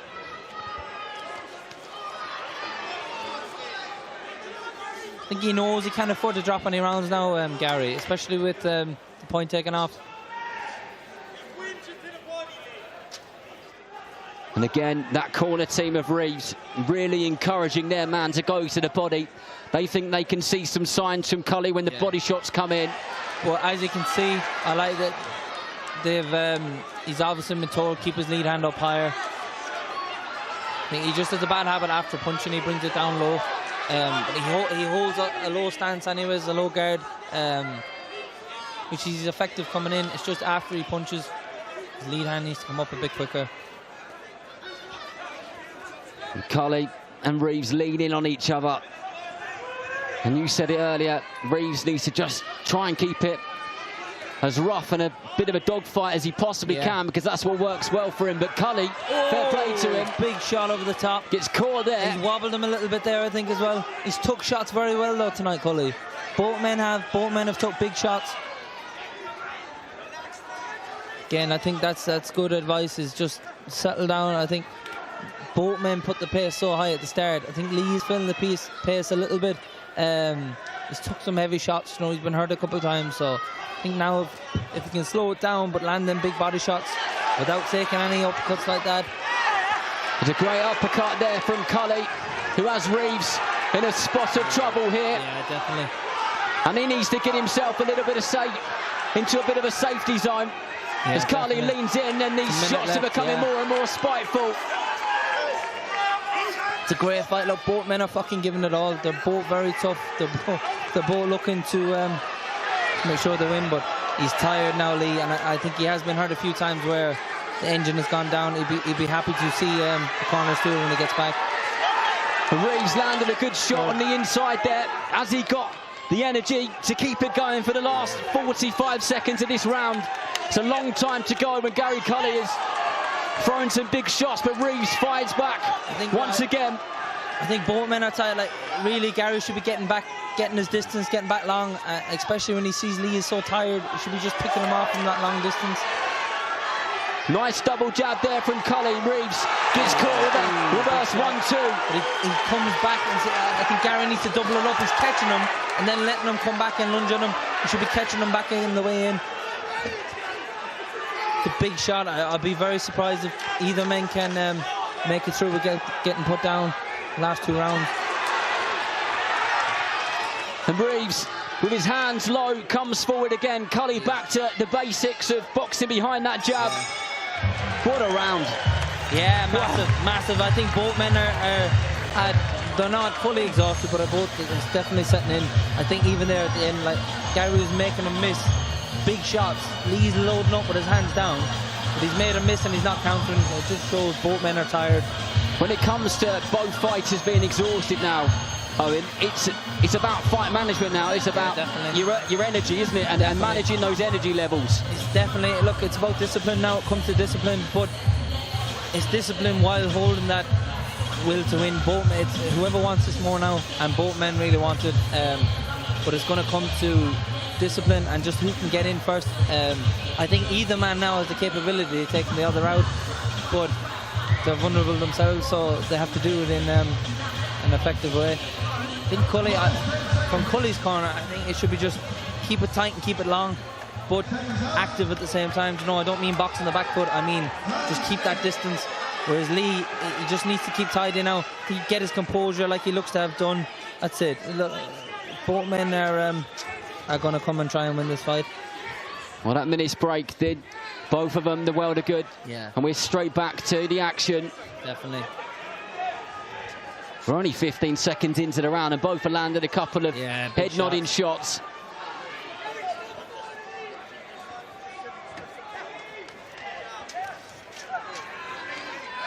This has just been toe-to-toe action over and over again. It's been proper back and forth. I think like you can almost score it every second round. Every round has been close. Styles make fights, they say, and these two styles have certainly made a good fight. Yeah, We've had 7 brilliant rounds, and it looks like it's going to continue that way. Yeah, big shots. I think it would be clever for Lee to just aim a bit lower. He's dropping his head low, Gary. I think he just aim low, go into the body, hit him in the chest, and then whack one over the top. Cully trying to get that straight left hand over the jab of Reeves. Both men need to, that's it, both men just keep the composure, get back on their jab, get back on their feints, and set up them big shots. I think both men are looking for the big shots now, but need to set them up. Again, it's easy said, but when you're in there and that exhaustion is there, it's you just want to get them shots off and get them landing. Big sturdy jab there from Reeves, and both of them straight back to phone box style boxing. Yeah. This fight literally could have happened in a phone box. Definitely. Nice lead hook over the top there from Cully. There now, goes another one. I think now that pushing forward, tight guard, open his hands up, that style suits Gary now that Lee is slowed down a bit. He's long levers as well. When you're inside, the shot's coming around a lot longer than you might think it's coming.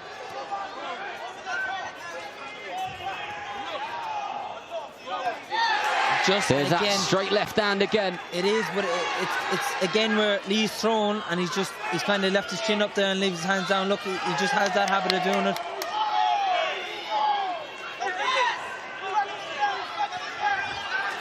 Just like to see that chin a bit lower now. Again, the gum shield comes out again from Cully. It's a 6th or 7th time. Yeah.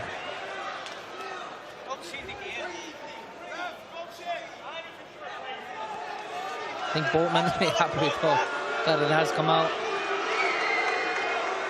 And the crowd showing their disapproval for it, but often we see fighters spit the gum shield out because they want to break. Yeah. That is not the case here. Of course not. No. Look, both men are very well conditioned because both men have took a lot of shots. If either of them wasn't up to par tonight, they'd be done by now. Massive shots, brilliant fight. Was a heavy lead hook from Reeves, who just tries to double jab the body. Another good round. Both men absolutely knackered, and understandably as well. Yeah, definitely massive fight. It's been, every round has been huge energy spent by both men. I know Lavin doing a little bit of corner work as well on the commentary table, eh? Slick with the eyes. Jack of all. I know, that's it. Master of none. I think Cully is really trying to box behind his jab, but he can't help himself but get involved in that firefight, can he? Definitely, but he doesn't need to. I think they've got the last round or two correct. Start long, box behind your thing, slow him down, and then stick it on him. Then as Lee is slowed down, Lee comes out very strong at the start. He's had that minute break. He's coming out fresh, and then it's the thing of he's letting off big shots. He's spending big energy. That at the end of the round, it's whoever's kind of landed the cleaner shots. It's whoever's has more left in the tank. Seconds out. That's when Gary then can start walking down and let the Round shots go. 9. He needs to box long at the start. He's dangerous, Lee. There's 2 rounds left now. It's just going to be interesting. I think both men. Gary looks exhausted, but Lee slowed down a little bit as well. But at the start, Lee always looks a little bit fresher. Start of the round, he starts very, very strong. Yeah, Reeves really does look like he's benefited in a big way from those breaks in between rounds. He does come out looking a lot more springy in his step and his footwork. I think they've told him as well, just land your shots and get out. He's up on his feet a bit more now, Lee. That's it. It's a good start of the round.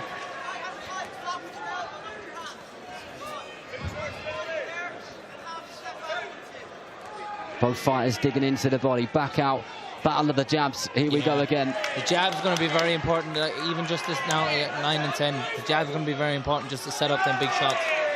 Just looking around, there isn't a single person who hasn't got their eyes on this boxing ring. It's a massive. Because you just feel like fight. something, one shot can land at any point in this. And it's almost amazing that it hasn't. Yeah, brilliant. It's been a brilliant round here for Lee. He's looked, it's a brilliant tactic changes. He's back boxing kind of long distance, mid to long distance, and he's stepping in and out. Good caught shot there, just needs to keep the defense going. Big body shot on the inside. That's a shot late on in a fight like this, such a high energy fight. You don't want to be eaten. Cully going to the body over and over again, then exits with that southpaw jab of his. Reeves meets him in the middle over and over again himself. And the corner team of Reeves really loving the work which he's doing. Yeah, I think this has been one of his best rounds now in a while, Lee. This has been very good. He just needs to finish it out well, as we said later on in the round when he's getting a little bit tired. Got a minute left. He just needs to finish it correct. Gary comes on strong. Just needs to not take any silly shots. That's it. Good advice. Just get back in his jab. In the corner of Rees, celebrating every single shot which lands. Yeah. Cully gets caught there because I think actually we've spoken about Cully being really clever, and now Reeves is looking a bit more clever in terms of the way that he's boxing the latter stage of this fight. Yeah, I think Gary's shown a little bit of fatigue. Both men has came back very well from getting hurt, but Lee's responded very well. He's been rocked a few times. He's looking in control now. Brilliant round from Lee. And Gary really needs to stick on him now in the last round.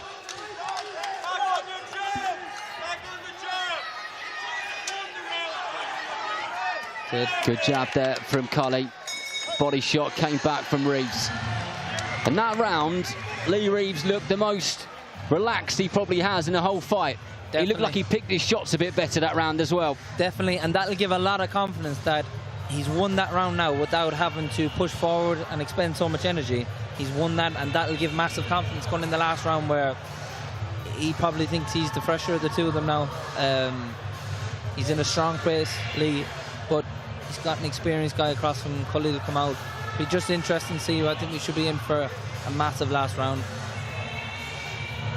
Be interesting actually if we go to the scorecards how this one's going to go. That point, as we said, is going to play a big part in that. I think this is going to be very, very close.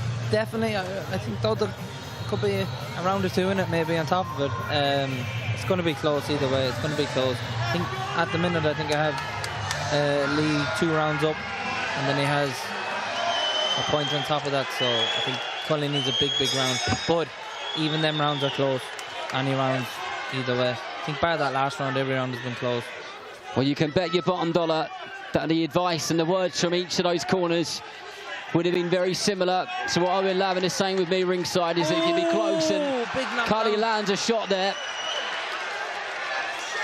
The referee is giving him a standing count. It is, was a count. Look, he wobbled him the way in. I think really, Lee's point of view, he needs to not get silly now.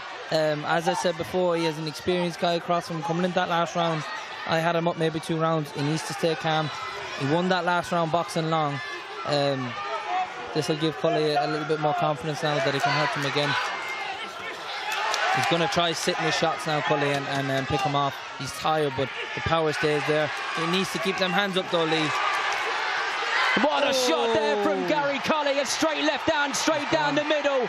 And Lee Reeves hits the canvas. And we hope he's okay, because that was a really brutal shot by Cully. See, as I said before, Cully is a fucking very, very experienced puncher. He's a very strong fighter, and we just hope Lee is okay here.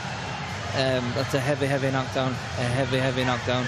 That was a very heavy knockdown indeed in the 10th and final round, and we just hope that Lee Reeves is okay. That is everybody's thoughts at ringside, because he went down. Yeah, definitely. I think especially he was hurt quite a number of times during the fight, but he came back well. As I said before, you know, you might recover, but they're still there, just getting wobbled and concussions. They stay there, and there were big shots to get caught. After 9 tough rounds, he walked into some big shots there, and look, Cully's very calm, very composed. He set them up properly, and yeah, hopefully Lee is okay. And the other thing, Owen, is when you're that fatigued and then you get caught with a heavy shot like that, it was dramatic, wasn't it? And understandably, because both guys have put their all into every single round. Definitely. And like you said, Cully, he can find something from somewhere, can't he, when he needs to. Yeah, look, I suppose whatever about his last few performances, if you've seen Cully, like if you watched him coming up in his career, which I have, I remember I was down watching him sparring before, and he went through 3 and 4 guys, and like the tireder he got, the more dangerous he got almost. And tonight we said that's one of the best performances I've seen of Gary Cully, which Lee Reeves brought him out. And I had Lee up at least 2 rounds there going in. I thought he had the fight won. But he just, as you can never write someone off like that in the final round. I think as well, he'd been hurt a few times, and every time he was hurt, instead of getting defensive, he was trying to attack. You know, he was lunging in, trying to land his own back, and I think that happened again there. He got put down, and rather than trying to see the fight out, he lunged back. Well, here is what is coming up on the main card, live from 7 p.m. tonight, UK and Ireland time, exclusively on DAZN. Vale versus O'Brien, Cairns versus Kelly. Irish heavyweight Adam Elanian is back in action, and then Royston Barney-Smith is the co-main event against Reece Bellotti. What a fight that is set to be. And then of course it is the big one. This place will be rocking later on. Pierce O'Leary, big bang in there against Mark Chamberlain, a fight which was meant to happen on Paddy's Day last time out, and it is happening tonight. Well, Lee Reeves still just getting seen by the doctors and the medical team here. And go.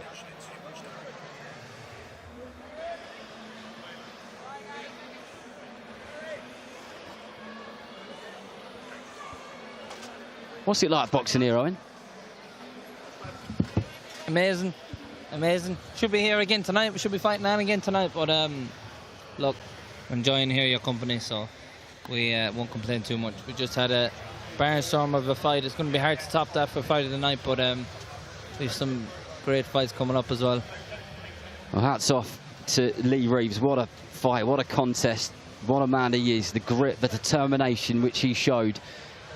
Definitely, yeah. Look, it's he had the fight won, but that's the thrill of the sport. Till the bell goes, there's no winner.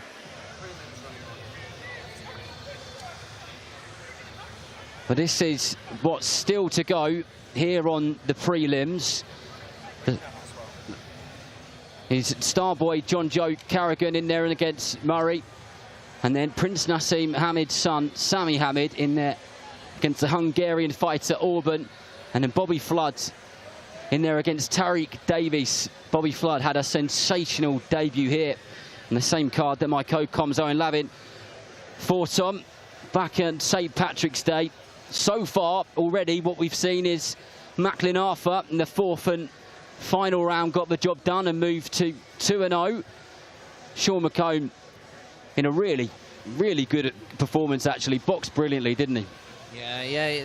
Look, we've had a massive card. I thought Arthur was punch perfect. Thought Sean McComb, he was just comfortable. He didn't really go wrong too much. And then we just had probably a fight of the year contender here with Cully and Reeves, a massive fight. Then we've got three great fights coming up, hopefully. Exactly that, and then more to come a little bit later on. 3 big fights. It'll be interesting, the next one. Carrigan and Murray. And Murray's an Irish lad. He's a losing record, but he's always been in tough fights. He's by no means been beat by anybody. Not worth mentioning.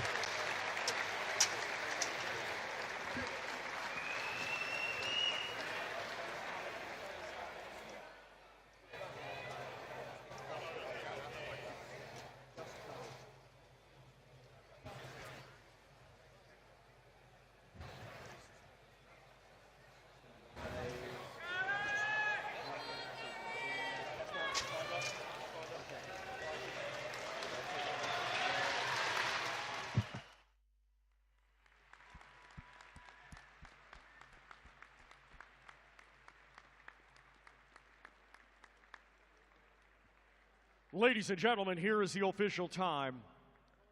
53 seconds of round number 10. Your winner by way of knockout, Gary the Diva Coley.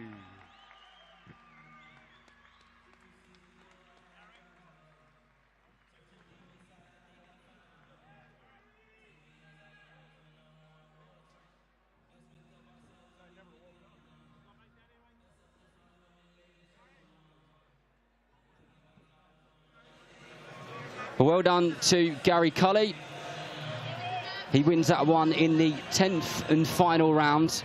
And absolutely hats off to Lee Reeves. What a contender, what a fighter. And what a fight those two put on. Our thoughts absolutely with Lee Reeves. Yeah. Fight of the year there, definitely, 100%. Be very hard for anyone to stop that. Boom. Right, well, we're ready for our next contest. So over to our ring announcer, Mr. Thomas Schreiber. Let's welcome to the ring, Sean Murray.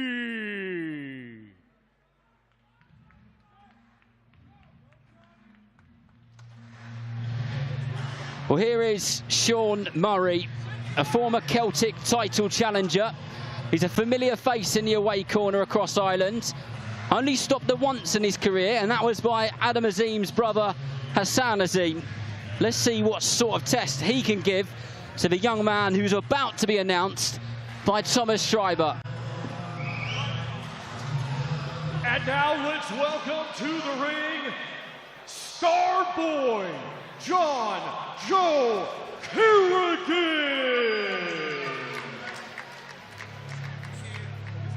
And here he is, the star boy, John Joe Carrigan, still a teenager, won the World Championships in the amateurs 18 months ago. Since then, he's had 3 professional fights. All 3 have been won inside the distance. And out of a possible 12 rounds that he could have boxed, he's boxed less than half of them. Speaking to one of his corner team on the way to the arena, they're keen for him to get some rounds under his belt, but he doesn't seem so keen himself. Well, at least the way that he's fighting would tell you so. Here he is.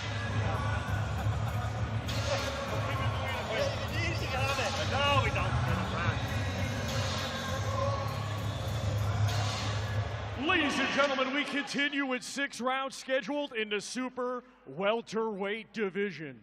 Brought to you by Frank Warren for Queensberry, along with their great sponsors, Mr. Q Casino, That Prize Guy, Riyadh Season, and Global Next Trade. When the bell rings, our referee in charge and scoring the contest will be Podrig O'Roctagon. Introducing first, fighting out of the red corner, he comes to the ring wearing purple with black and gold and weighed in officially at 155 pounds, 12 ounces. Coming to us from County Meath, Ireland, he has a professional record of 3 wins with 5 defeats. Ladies and gentlemen, please welcome Sean Murray! And across the ring, fighting out of the blue corner, he comes to the ring wearing black, pink, and blue and weighed in officially at 156 pounds, 4 ounces. Coming to us from Carlisle, England, he had a stellar amateur career, becoming a 9-time national champion and youth world champion, and now as a professional, undefeated, 3 wins. All 3 wins come by way of knockout. Ladies and gentlemen, here is Star Boy John Joe Kerrigan.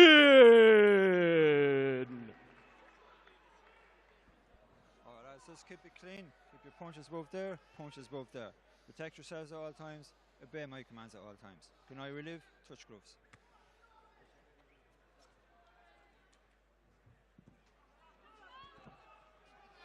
Fight number 4 for Starboy John Joe Carrigan. The first fight ended in the first round, the second in the third, and his third fight was a first round stoppage as well. Let's see how he gets on against Sean Murray of Ireland here tonight. He's confident, just turned 19 in April, just gone. Was a elite amateur, top amateur, had a very pro style in the amateurs as well, and the pro game seems to be suiting him as well. As he just bounces around nice and light on his feet and tries to get to work on that southpaw jab.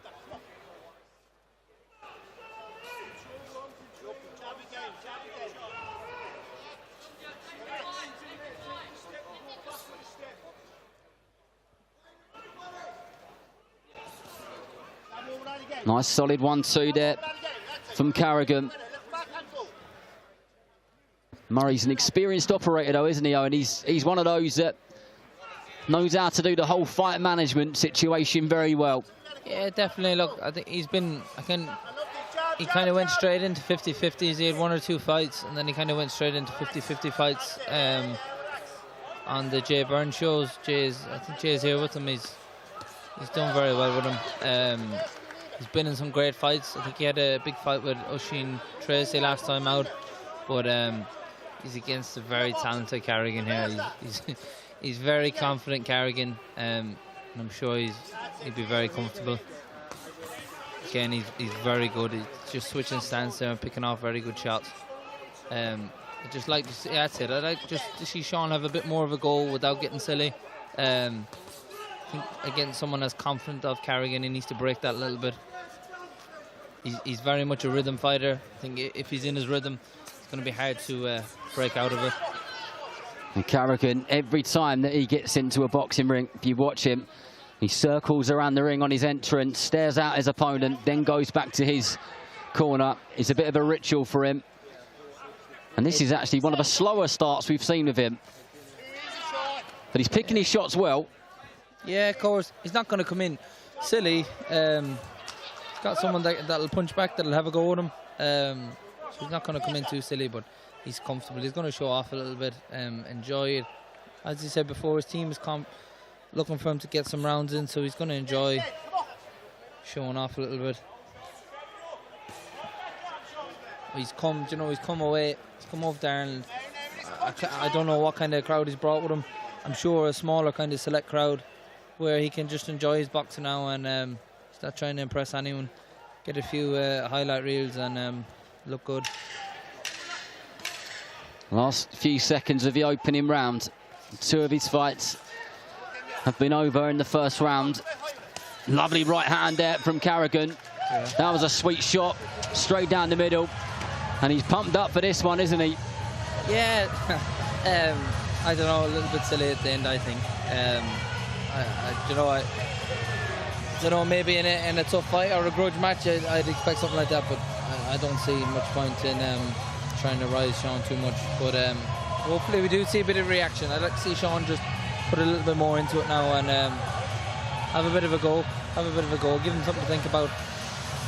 As I said, he's very much a confident rhythm fighter, Carrigan, so if he's comfortable against you, he's going to just be a nightmare to control. So he's going to have to take him down a couple of pegs in this round, Sean.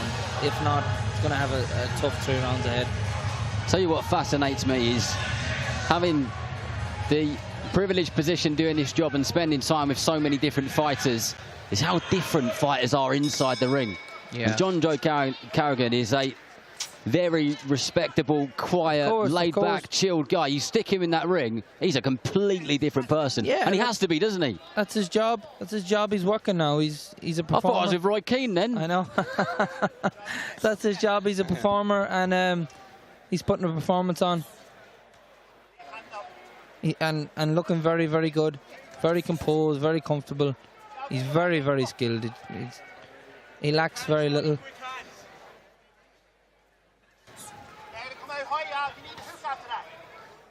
Carrigan trying to land that straight left hand, straight down the middle in between in the guard of Sean Murray. So I think Sean really needs to do something to get some respect, because the more confidence Carrigan gets, the more he's enjoying landing, teeing off, the more he's going to do it. And I think he's just doing what he wants now. And against someone as good as Carrigan, that's a dangerous place to be.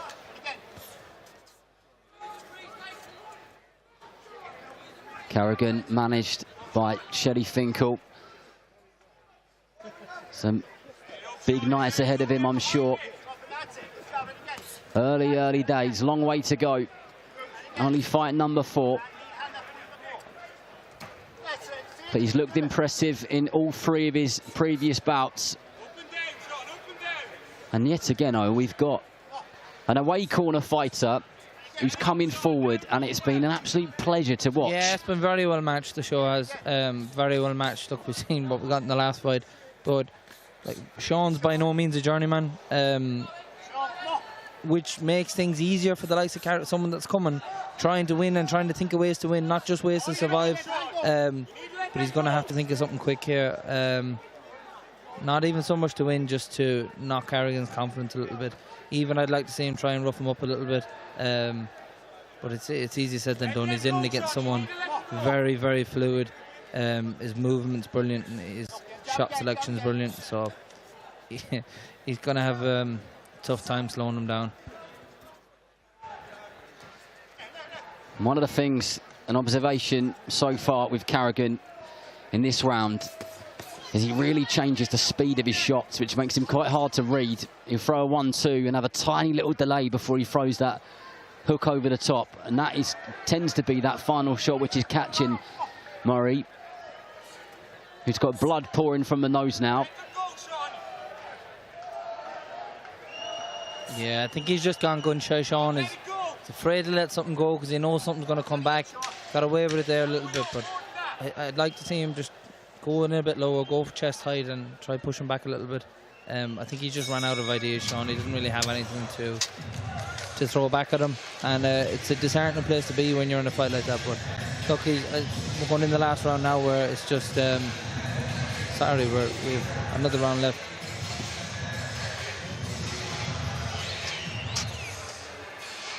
Well, John Joe Carrigan, as I said, just turned 19. And I was speaking to one of the members of his corner team on the way over from the airport yesterday, actually.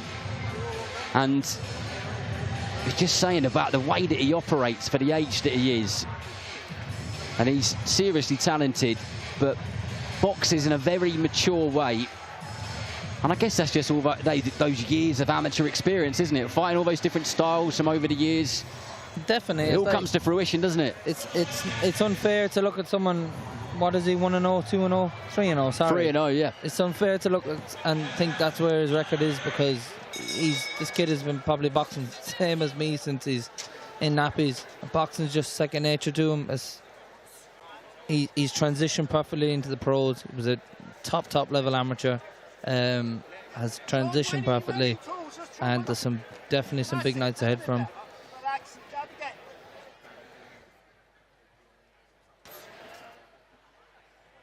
Good work there from Carrigan with that southpaw jab to the body, then upstairs with a 1-2. Yeah, disrupting the flow and the rhythm. Picks his backhand very well. I think Sean is making it a little bit too easy for him to land it off. 2 rounds is a long time at this. That's more what I need. Sean, he needs to get on top of him, rough him up a little bit. But again, that's very easy to said, because he's very, very good Carrigan, very good feed, and he's comfortable inside too.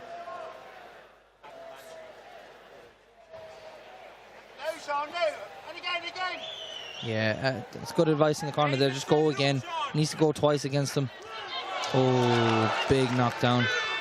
But there's a couple of hooks there from John Joe Carrigan. It was a left one which looked like it put Sean Murray to the canvas. And he's just trying to find his feet, and they look like they belong to somebody else at the moment. And the referee wants him to walk on steady legs to him, and he will let him continue. And John Joe Carrigan will start putting some spiteful shots in now over and over again. And there it is again. And Murray hits the canvas again. The referee has seen enough. Yeah, and that is 4 wins, all within inside the distance. Good stoppage. It was definitely brilliant from Carrigan. I think it was a little bit poor from the ref. I don't think he was fit to continue there. But he had to give him a chance, and hopefully he's all right now. He looks to be okay. I think really he was outclassed, he was outgunned. I don't really see there was much point in letting him have a second go, but anyways. Very, very good from Carrigan. He's a class operator, very good operator. Another good display of boxing from John Joe Carrigan. And the 3rd stoppage on the prelims here this evening. Big smiles in that corner from Queensbury's Lee Eaton. They know they've got a very good fighter on their hands. And there ain't just one of them either. There are plenty in the stable. So much good boxing ahead. Our next night on Queensbury will be August 29th at the O2 Arena Moses Atalma versus Filip Hrgovic. That is going to be some fight. Hrgovic, absolutely the toughest and most experienced and probably skillful fighter Moses has been in with. But we're ready for the decision. Well, not the decision, the time. Over to Thomas Treiber. Ladies and gentlemen, here is the official time. 1 minute 31 seconds of round number 3. Our referee in charge, Podrig Oroctagon, waves off the contest. Therefore, your winner by way of technical knockout and still undefeated, Starboy John Joe Kerrigan.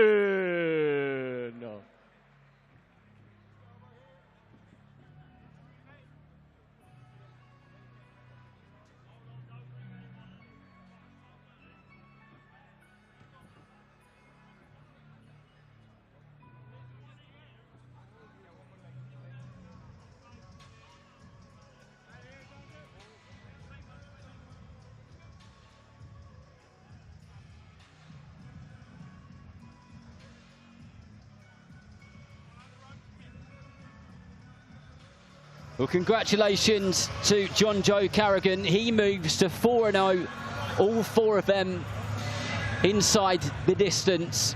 I think his team are very keen for him to get some rounds under his belt, but he's a spiteful puncher. And I think really, Owen, for me personally, is just that consistency which he shows. He knocks at your door and he doesn't leave you alone, does he? And he doesn't give any of his opponents the breathing space. But here's what's coming up from 7 p.m. live on the global home of boxing, DAZN. One half of the failed twins will kick the night off in there against O'Brien. Then it is Stephen Cairns versus Kelly. Adam Alanian, he's back in action. RBS, Royston, Barney Smith against Reece Bellotti. That one set to be a firecracker. And then last but by no means not least, Big Bang Pierce O'Leary versus Mark Chamberlain. A few years ago, I hosted a press conference for Queensbury, and me and Pierce shared a car back to the airport, and he told me 2 things. He said, Darren, one day I'll be world champion, and the other thing is I will headline the Free Arena. Here we are.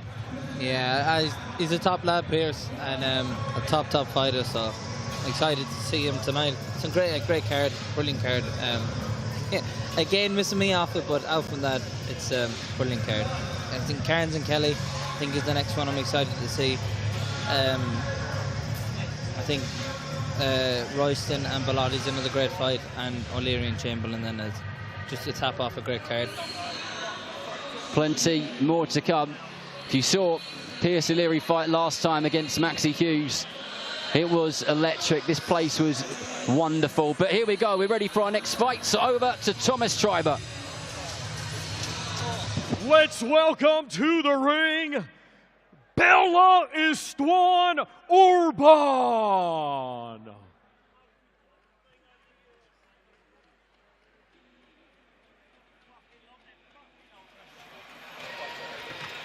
But the action continues here live on Queensbury and DAZN. And here is Hungary's 26-year-old Bella Istvan Orban.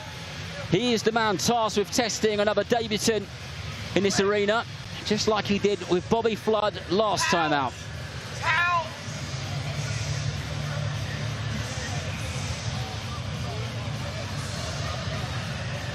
And now let's welcome to the ring, Sami Hamed.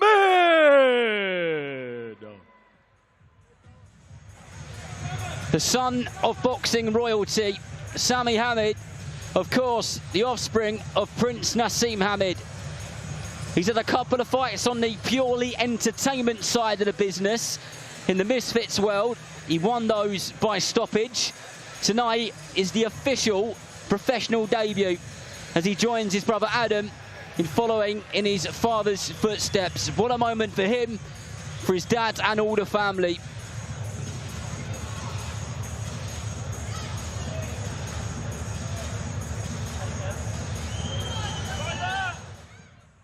Ladies and gentlemen, this bout is scheduled for 4 rounds in the super welterweight division. Brought to you by Frank Warren for Queensberry, along with their great sponsors, Mr. Q Casino, That Prize Guy, Riyadh Season, and Global Next Trade. When the bell rings, the referee in charge and scoring the contest will be David Irving. Introducing first, fighting out of the red corner, he comes to the ring wearing white trunks trimmed with black and weighed in officially at 149 pounds, 15 ounces. Coming to us from Kecskemét, Hungary, he is a veteran of 29 professional bouts. Ladies and gentlemen, please welcome Bella Istvan Urban. And across the ring, fighting out of the blue corner, he comes to the ring wearing white, purple, and yellow and weighed in officially at 148 pounds, 8 ounces. Hailing from Surrey, England, he is making his professional boxing debut. Ladies and gentlemen, here is Prince Sami Hamed. Okay,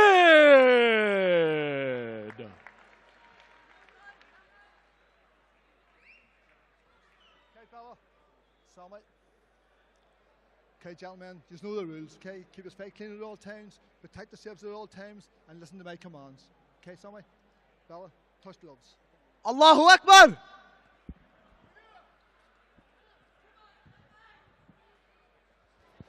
Well, here it is, the penultimate fight on the prelims, the professional debut of Sami Hamed with his father, Prince Nassim Hamed, sat ringside. Big right hand over the top there from Hamed. Urban straight into the corner, gets clipped with the right hand.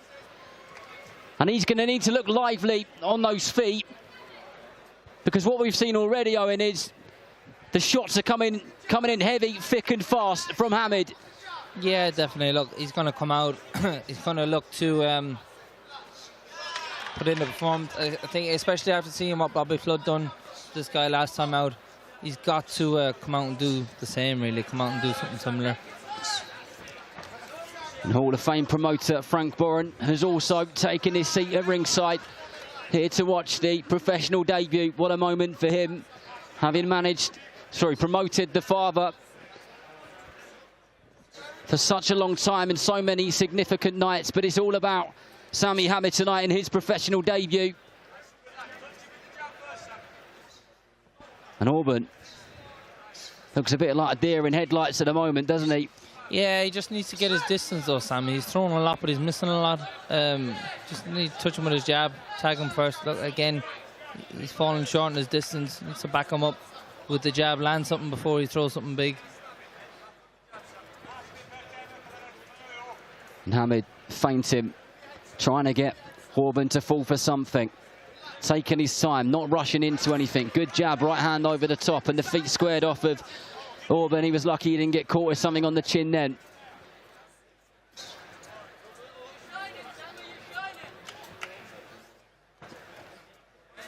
He just needs to stop loading up the backhand a bit, I think. That's it. Pick his jab, head and body, and then set up the backhand. Like, it's there for him now, but he's not letting it go.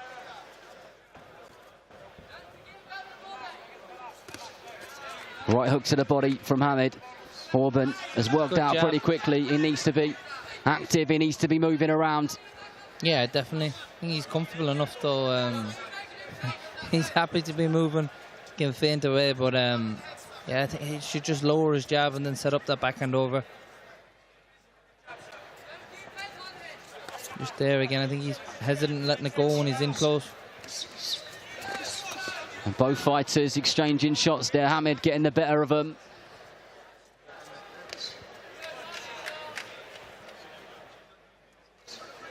Good jab, lunges in, does Sami Hamed. And he's getting caught every time he tries to make an entrance. The timing is good of Hamed. Clipped him with a left hook just on the chin there. His accuracy's off though. He's like pushed there, but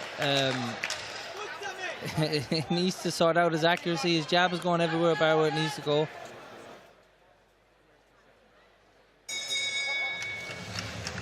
But a nice steady round there. Didn't get carried away, did he? No, definitely. Look, I think especially from his point of view, he's someone with with the dad he has and the name he carries into the fight. It's kind of almost expected that you have to look a particular way when you're fighting, whereas I think he needs to forget about that and just think about his boxing. And there he is, Prince Naseem Hamed, sat ringside, big smile on his face. He didn't actually want any of his sons to box. No, he's probably right to keep them away from it. But no, look, they're in there. But as I was saying, he carries that name with him, and you can't shake off a name like that. So when you, as we said before about Arthur, when you get the opportunity, then you have to show I'm here because of my name, but I deserve to be here. And I think in that round he's tried to look the part a little bit too much, and he's mistimed a lot of shots. He's missed a lot of shots. So just want him to get back boxing correctly, get on his jab. Looks a bit more relaxed now. That's it, better. Low lead hand there from Hamed. Comes out confident, feinting his way in, trying to work stuff off of that jab as he's got the Hungarian Orban in the corner. Just, he's overthinking it too much. Just let your jab go and then let your backhand fly. He's good. I think he's overthinking a lot of stuff. Of course, you know, when it comes to experience, good backhand there. And Orban took that one well. He got caught square with a right hand and a second one. He's very jittery. Yeah, he's all over the place. Which probably makes him quite difficult to read. It does, but he's there every time for that backhand. If he aims low with his jab, even feints, and then whips that backhand over, it's always there. He walks into he steps to his left, the Orban. Nice work there from Hamed. Switches it up, head and body, body and head. Straight right hand upstairs. A lovely left hook over the top. And Orban getting caught with these more often than not at the moment in this 4-round contest in the super welterweight division. Will we see all 4 rounds?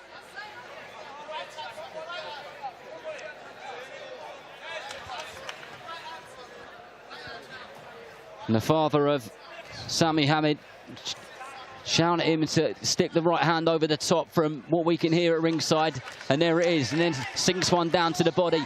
And there's a left hook, and Orban grabs hold of Hamed.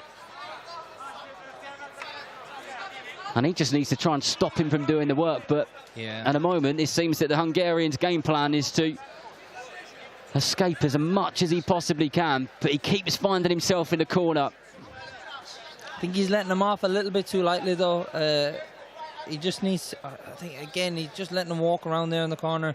Keep your jab on him. Just keep pinging him your jab. Good shot, good shot. Lovely right hand there by Sami Hamed, and knows it ringside up on their feet. And the Hungarian, Bela Istvan Orban, looks at the referee to say, I'm okay. And Hamed straight onto him. The referee didn't even see him behind his back. I think he needs to just put it on him now. Let his hands go. You know, he's not good under pressure, Orban. That's it. Let him go. Put your hands go. Put your combination together. Good work with the jab there from Hamed. Measuring his man up.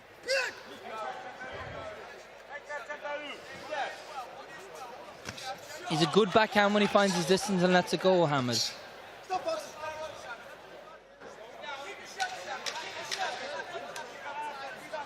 The last few seconds of the round.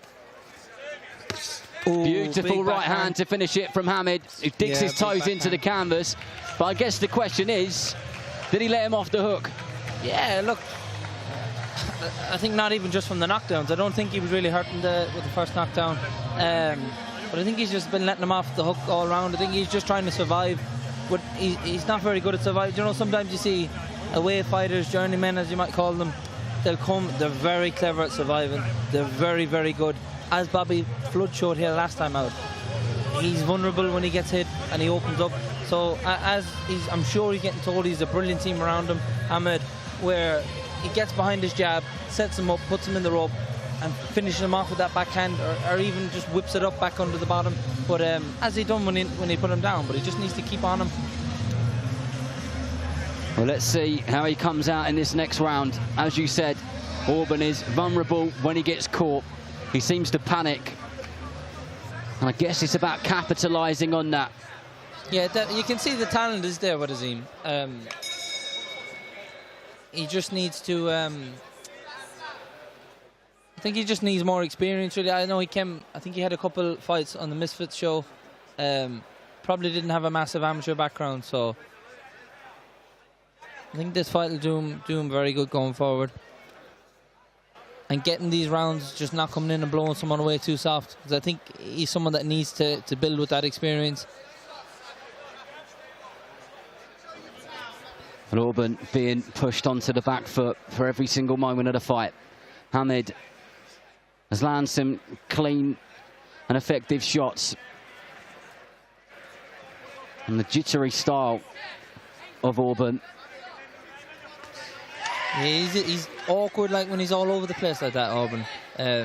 Again, Hamid, just keep popping out your jab and jab his chest, jab low. And then the backhand is always there over the top. Every time. He comes in with his chin up in the air, Auburn does.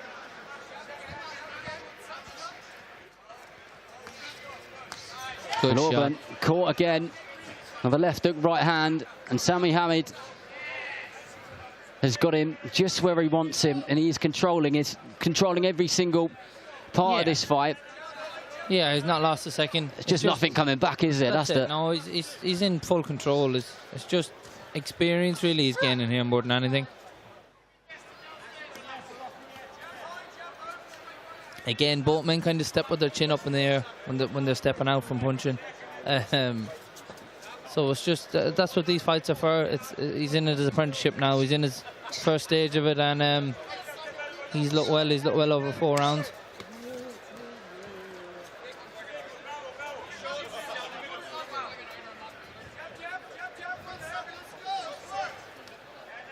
There's always that pressure carrying such a big name that almost people that compare. There's no comparisons in boxing. Every man's his own athlete, but I think, especially carrying that name, people kind of almost expect you that you won't need this apprenticeship stage of building and growing and getting that experience. But, of course, it's a vital part of growing into a prospect. Absolutely, it is indeed. So going to the last 30 seconds of the 3rd round. Hamid just jabbing away constantly.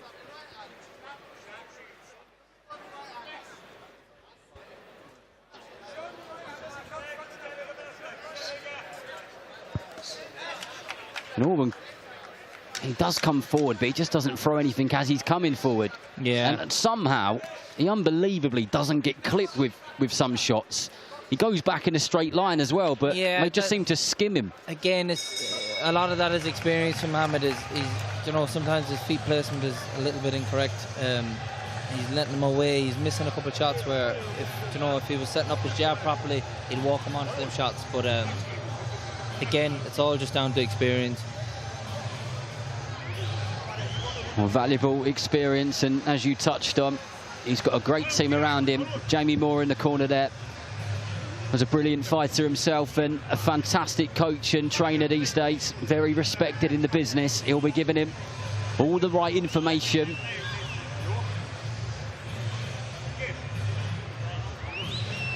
And there'll be nerves there, won't there, Owen? There will be nerves, but he'll probably be glad when this is over and done with. First fight sorted, move on. Definitely, especially look, coming on such a big card. They had both him and his dad on the press conference yesterday. Look, again, he's looking out. He's Frank Warren sitting ringside watching him debut. There's pressure on him, but it's more of it, I think, is just experience. He just needs that experience. Pressure he can kind of brush off now. Get the first one out the way. First one under Queensbury, and get 4 rounds under his belt and improve off it.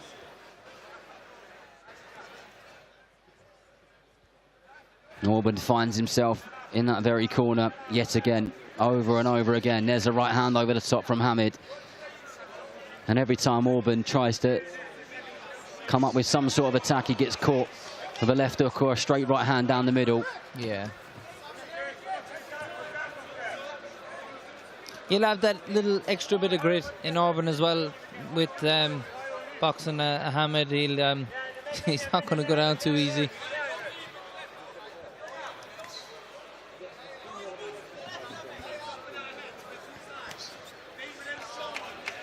Good word to the body there from Hamid. Nice stiff jab.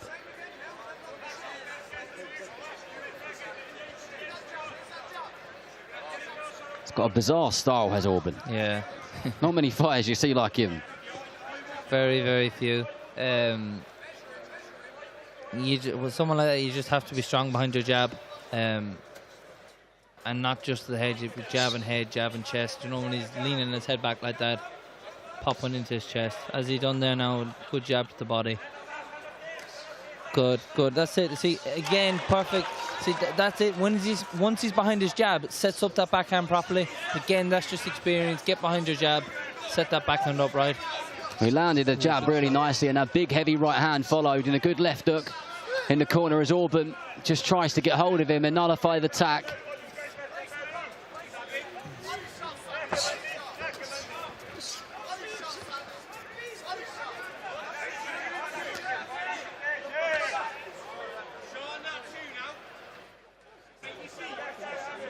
Hamid keen and eager to get at his man in the last minute of the final round.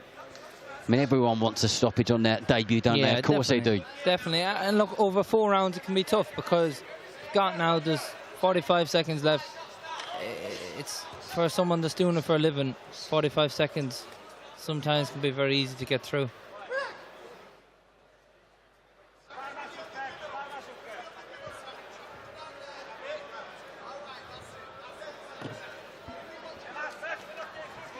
Good jab there from Hamid. Just knocks Orban off balance, who is doing exactly the same thing as he has for the whole fight, circling backwards over and over again. Nice right hand over the top then, again from Hamid. There's the left hook.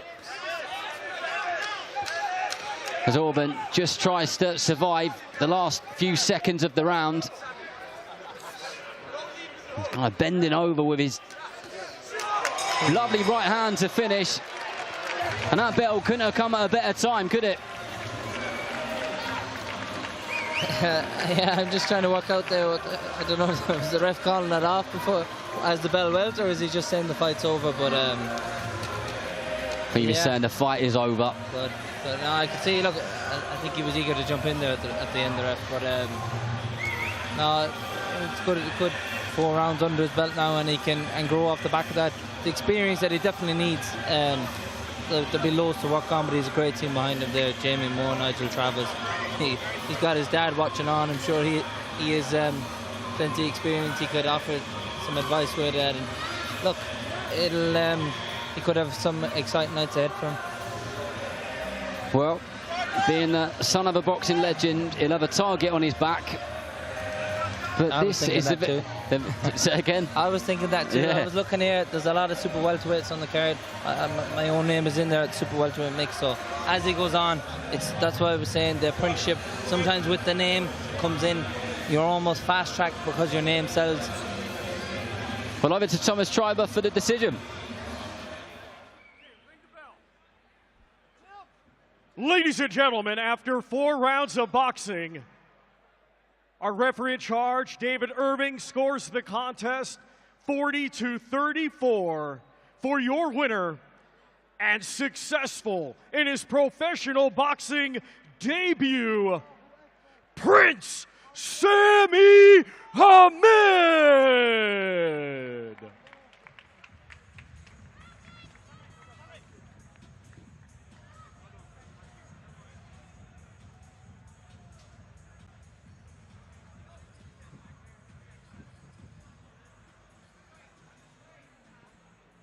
And now let's welcome to the ring, Tariq Davis.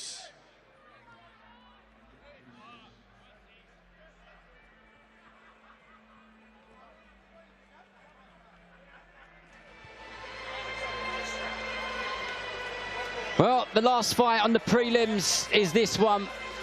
Tariq Davis, 29 years old. We last saw him on a Queensbury show in Scotland when he boxed Stephen Nunes. He had a decent amateur career, And now he's giving it his best on the pro side of the game. He just walks down those steps off that free arena stage here in Dublin and makes that walk to the ring.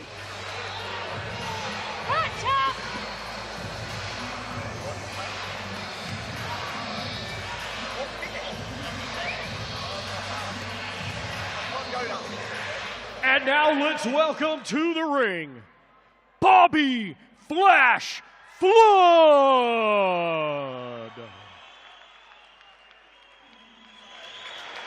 Well, this feels a little bit like deja vu. The professional debut of Bobby Flood was exactly 140 days ago in this very arena and in this very ring.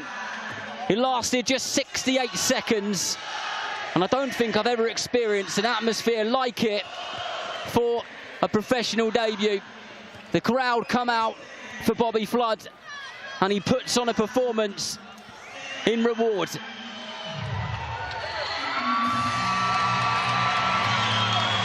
And here he comes. Another big moment, another big night, another stepping stone in a journey which looks like it's going to be very exciting.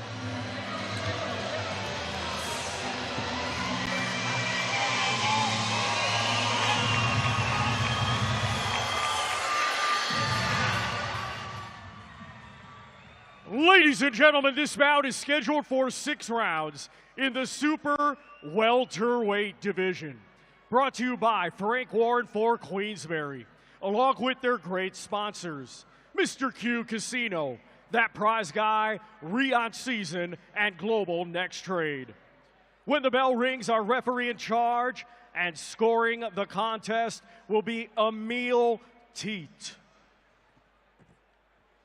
Introducing first, fighting out of the red corner, he comes to the ring wearing white, blue, and pink, and weighed in officially at 156 pounds, 8 ounces. Coming to us from Bradford, England, he has 2 professional bouts to his credit. Ladies and gentlemen, please welcome Tariq Davis. And across the ring, fighting out of the blue corner, he comes to the ring wearing black with white and purple, and weighed in officially at 155 pounds, 15 ounces. He had an outstanding amateur career, becoming a 10-time national champion and European champion, and now as a professional, undefeated with 2 wins. One of his 2 wins comes by way of knockout. Ladies and gentlemen, from Dublin, Ireland, Bobby Flash Flood.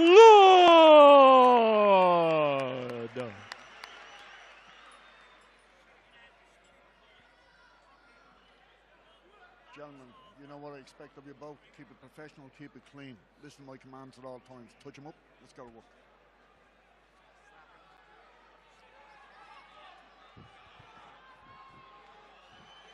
Well, here we go then. Fight number 3 for the 10-time Irish champion, European gold medalist, and now 2-0 professional Bobby Flood in there against Tariq Davis. Flood in the black and white shorts, straight out on the front foot in the orthodox stance, pushing Davis back with that jab of his. He's a massive talent, Bobby. I know Bobby had been in the gym. I've seen him sparring in down at the Red Triangle gym, or not the Four Corners gym in Liverpool. Top talent. I knew him coming underneath me as an amateur. He was a year behind me, and if Tariq is not put together, the fight won't last too long. Mean intentions straight away, Bobby. Tariq had quite a good amateur career. He certainly knows his way around the boxing ring. He's a shrewd man. He looks pretty well put together. Looks clever enough. Good jab down the middle there from Flood. And Davis got a nice tight guard. Yeah. I bet the sparring between you two was a good watch. It wasn't sparring me. I don't think I've ever actually shared with him, but I've seen him in action. I think we both actually sparred Cleveland and Jericho the same day. Just fought for a world title against Josh Kelly. And I just know he's a quality operator. I just know him a long time. Seen him coming up. It's a great team around him. He's got Swifty in the corner with him. His dad is with him in the corner as well. But he's very well put together, Bobby. He's a top talent. A nice left hook landed from Tariq Davis. The response was a 1-2 down the middle from Flood. He got his man cornered again. There's those shots to the body. Right hook and then a left hook under the right elbow of Davis. Flood having a real good look here in the opening round as we go into the last minute, not rushing his work. No, definitely. Look, you can see Tariq Davis is well put together. He said he had a good amateur background, so it's like that. He's not going to come out and do anything silly, Bobby. He's looking mature, landed a nice body shot there. So he's in no rush. But again, I just know when he does turn it on, I think we could see some fireworks. Flood working off that jab. That lead hand is busy. He's keeping Davis guessing. He's always doing something with it. Yeah, he's quite small, Davis. He's quite small, but he's got long arms, surprisingly long arms. So there's very little target, and he can kind of pop out. So he is awkward enough to let go on. In the corner of Tariq Davis, encourage him to throw his hand, but I think the challenge is, Owen, that he's very conscious of the hand speed of Flood, isn't he? And as he opens his shots up himself, then he opens himself up. Of course. Look, against someone of Bobby's quality and aggression, you don't want to leave too many gaps. But again, just depends. Look, if he's going to try and get through the 4 rounds, he's going to look to do as little as possible and try just defend and not let nothing get through. If he's going to look to try and steal any rounds off Bobby, that's where he could get it exposed a little bit. Well, this one scheduled for 6 in the super welterweight division. Fight number 3 for Bobby Flood. Of course, trained by Swifty Stephen Smith. Was a very talented fighter himself, and now looking after a very solid staple of fighters.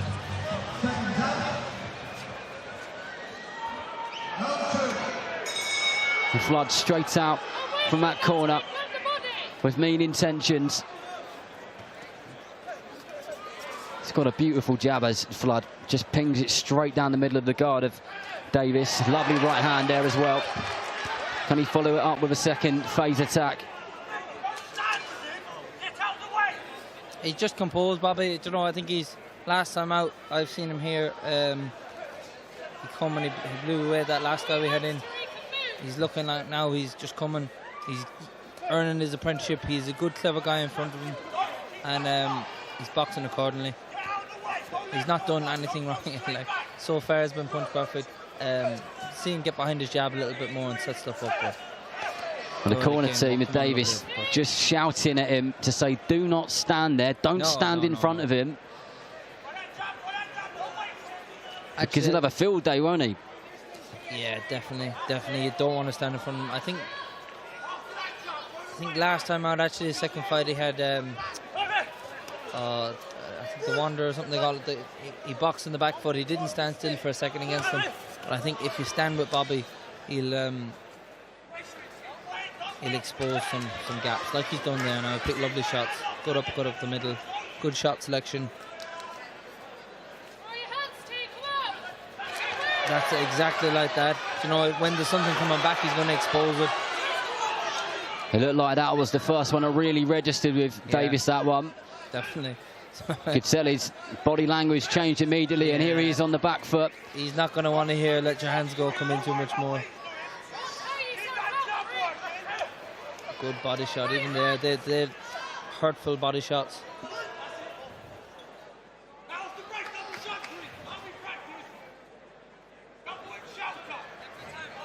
Flood, a good counter puncher as well.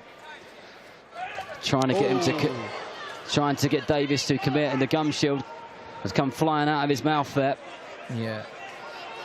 He just floods gum shield.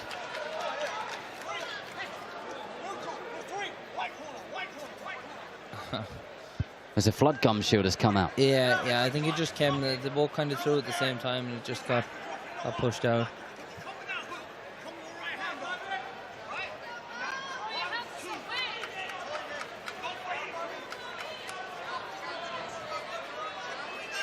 And Flood straight out of that corner, getting straight back to business. And Flood just trying to get his timing right. In the corner of Davis screaming for him to throw his hands and move, get out of the way. I think they might be giving him the wrong advice to say not to wait for him to throw, be first and then step in on him, but I think really he should be waiting and then trying to counter whatever comes back. Got through in a nice backhand there, but I think there's a cut. There's a little cut on Bobby's nose. There's a cut somewhere anyway on someone.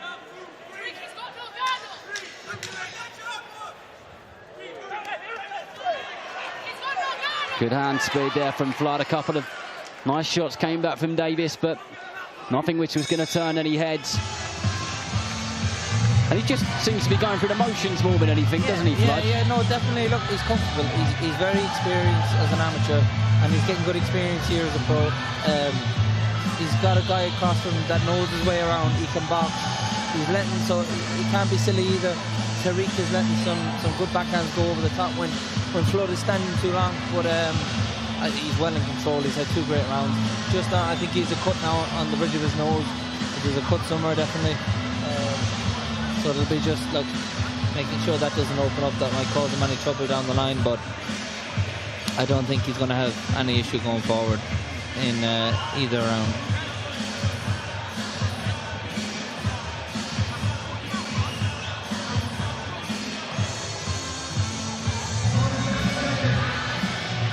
Flood said that he wants to end this year 5-0, 6-0, somewhere around that. A good, busy, active year. And sit down with the team and look ahead to the future. I think matching him is going to be a real key thing with the right people, the right fighters. Definitely. But he's with the right people himself in terms of business-wise. And he looked after well. Yeah. He's a great team around him. I think he's got Sonny and Anto managing. He's got. He trains down with Swifty in Liverpool, so I'm sure he'll be developed correctly. Left hook came over the top there from Davis. Flood resets and goes again. There he is, keeping busy, keeping Davis guessing with that lead hand of his. If it's not throwing punches, it's just guess what. I'd just like to see him a little bit busier on the lead hand, dropping in the stab, hitting the chest, hitting the head.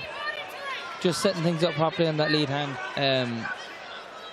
But out from that, there's very little doing wrong. It's hard to look too impressive against Tariq. He's clever. He's sitting back. He's doing very little. Boxing kind of negative. As he should. He's correct to do that. He doesn't want to get involved too much. When he does, Flood opens up and looks very well. That was great work 10 or 15 seconds ago with the feet of Flood. He made Davis miss wildly. And then we're straight back into the firing zone, firing range immediately after.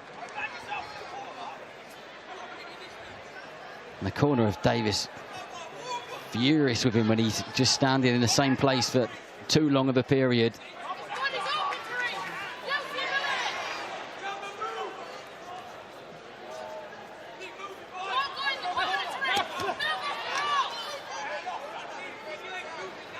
It's been a hard night work, this one, for Davis, isn't it? Yeah, definitely. I think they need to cut him a bit of slack. When he's standing still, he's enjoying the little bit of piece he's getting. He doesn't want to be taking too many shots.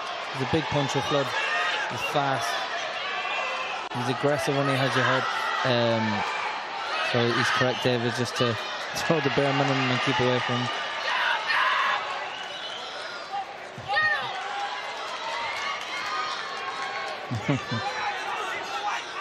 Some emotions spilling over in the corner of Tariq Davies. I want to see there, man. 6 rounds is a long time. for Tariq. It is when you've got someone who's got blistering hand speed and feet. It's a very long time. Flood lands a beautiful right hand. There goes a left hook, and he's got his man on the ropes now. And the referee's really starting to have a look as Davis' legs look like they belong to somebody else, and he absolutely needed to go to the canvas there to try and reset. The Flood will jump straight back on him, and there's that jab, right hand over the top, and Davis in a bit of trouble here as he tries to land the right hand over the top of his own. And that was a tough 20 seconds or so, wasn't it? Yeah, it was. Look, 6 rounds is a long time. He's struggling now after 3. He's got 3 more. It's a long time. Flood is comfortable. He's not come out a million miles an hour. He's boxing behind his jab. He's picking his shots. He's not pushing the base too much. But Tariqi's not getting a second to relax. I'm just looking at Tariq Davies in the corner there. He looks absolutely exhausted, doesn't he? Yeah. Bobby's got. He's snuck in a lot of right hooks into the body as well. They're gonna wear a guy down. 6 rounds is a long time to be running away from somebody that's cutting you off, land the big body shots, backing on your jab, walked him into a lot of uppercuts too.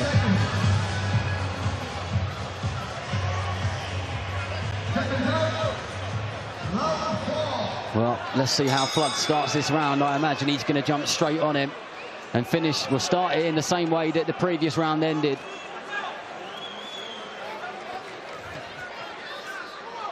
And here he comes. Jab through the middle. Yeah, I think he knows Bobby as well that he has him now on the back foot. He has him on the decline heavily. You know, 3 rounds in, when you're trying to slow down time and play about with gum chews and stuff like that, there's a lot of boxing left to do. Must feel like a lifetime when you're on the receiving end of it anyway. A minute's a long time, not 9.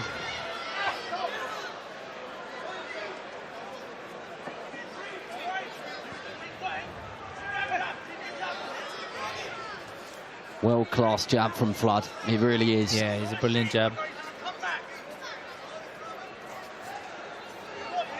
Showing great maturity though, Flood, as well. He's very concentrated, very focused. Good shot, good footwork. And Flood just starting to let his shots go a bit more now, and he's got him on the ropes, and there was a heavy left hook which landed, and Davies tries to grab hold of him, and Flood needs to make sure that he does as little of that as possible so he can carry on with the good work which he's doing. But I think we're going to see plenty more of the same.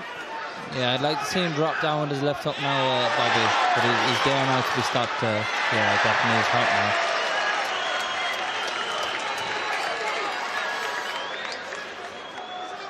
Flood has got his man exactly where he wants him. Yeah. This is reset and go, and I don't think we're going to see the rest of this round out. No, I don't think Davis wants to be in there now. I think he wants out. He wants out, but I think it's just a matter of when now more than anything.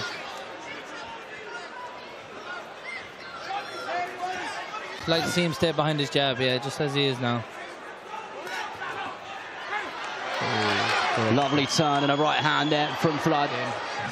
And Davies on the canvas yet again. Yeah, he's going to buy as much time as he can. Look, he doesn't want in there now anymore. I think one more sustained attack and the referee will probably call it a day. There goes the tower, and that is absolutely the right decision. Yeah. Bobby Flood wins fight number 3 of his professional career. He's very, very good, Bobby. It's a brilliant performance. It was 100% the right call to throw it in there. He didn't want to be in there, just taking punishment. That was the right move by the corner team. That fight was only going one way. Yeah, definitely. I don't think he won a moment of the fight, and he was getting hurt there in that last round, so there was no point in staying in there any longer. Hats off to Tariq Davies. Comes over to Dublin and fights one of the many but very good up-and-coming stars in Bobby Flood. And he did well, but the hand speed and the level I guess it's a level more than anything that Flood operates at. It's just far greater in the most respectful manner possible 100%. than Davies. Again, he's going. Well, over to Thomas Treiber with the official time. Ladies and gentlemen, here is the official time. 2 minutes, 27 seconds of round number 4. The red corner retires their fighter, and our referee in charge, Emil T, accepts their retirement. Therefore, your winner by way of technical knockout and still undefeated, Bobby Flash Flood.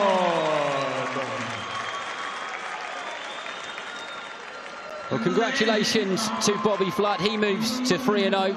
That is the end of the prelims. Thank you very much for your company. Thank you to Owen Lavin, and the action continues live on DAZN with Ben Fail kicking things off from 7 p.m. UK time.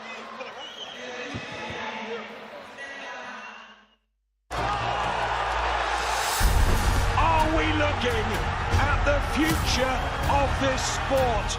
He's the most talked about heavyweight. Someone's getting knocked out, definitely. And it is done!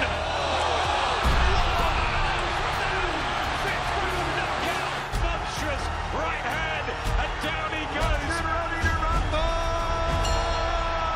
He is fat. Saturday Fight Night on DAZN, brought to you by That Prize Guy.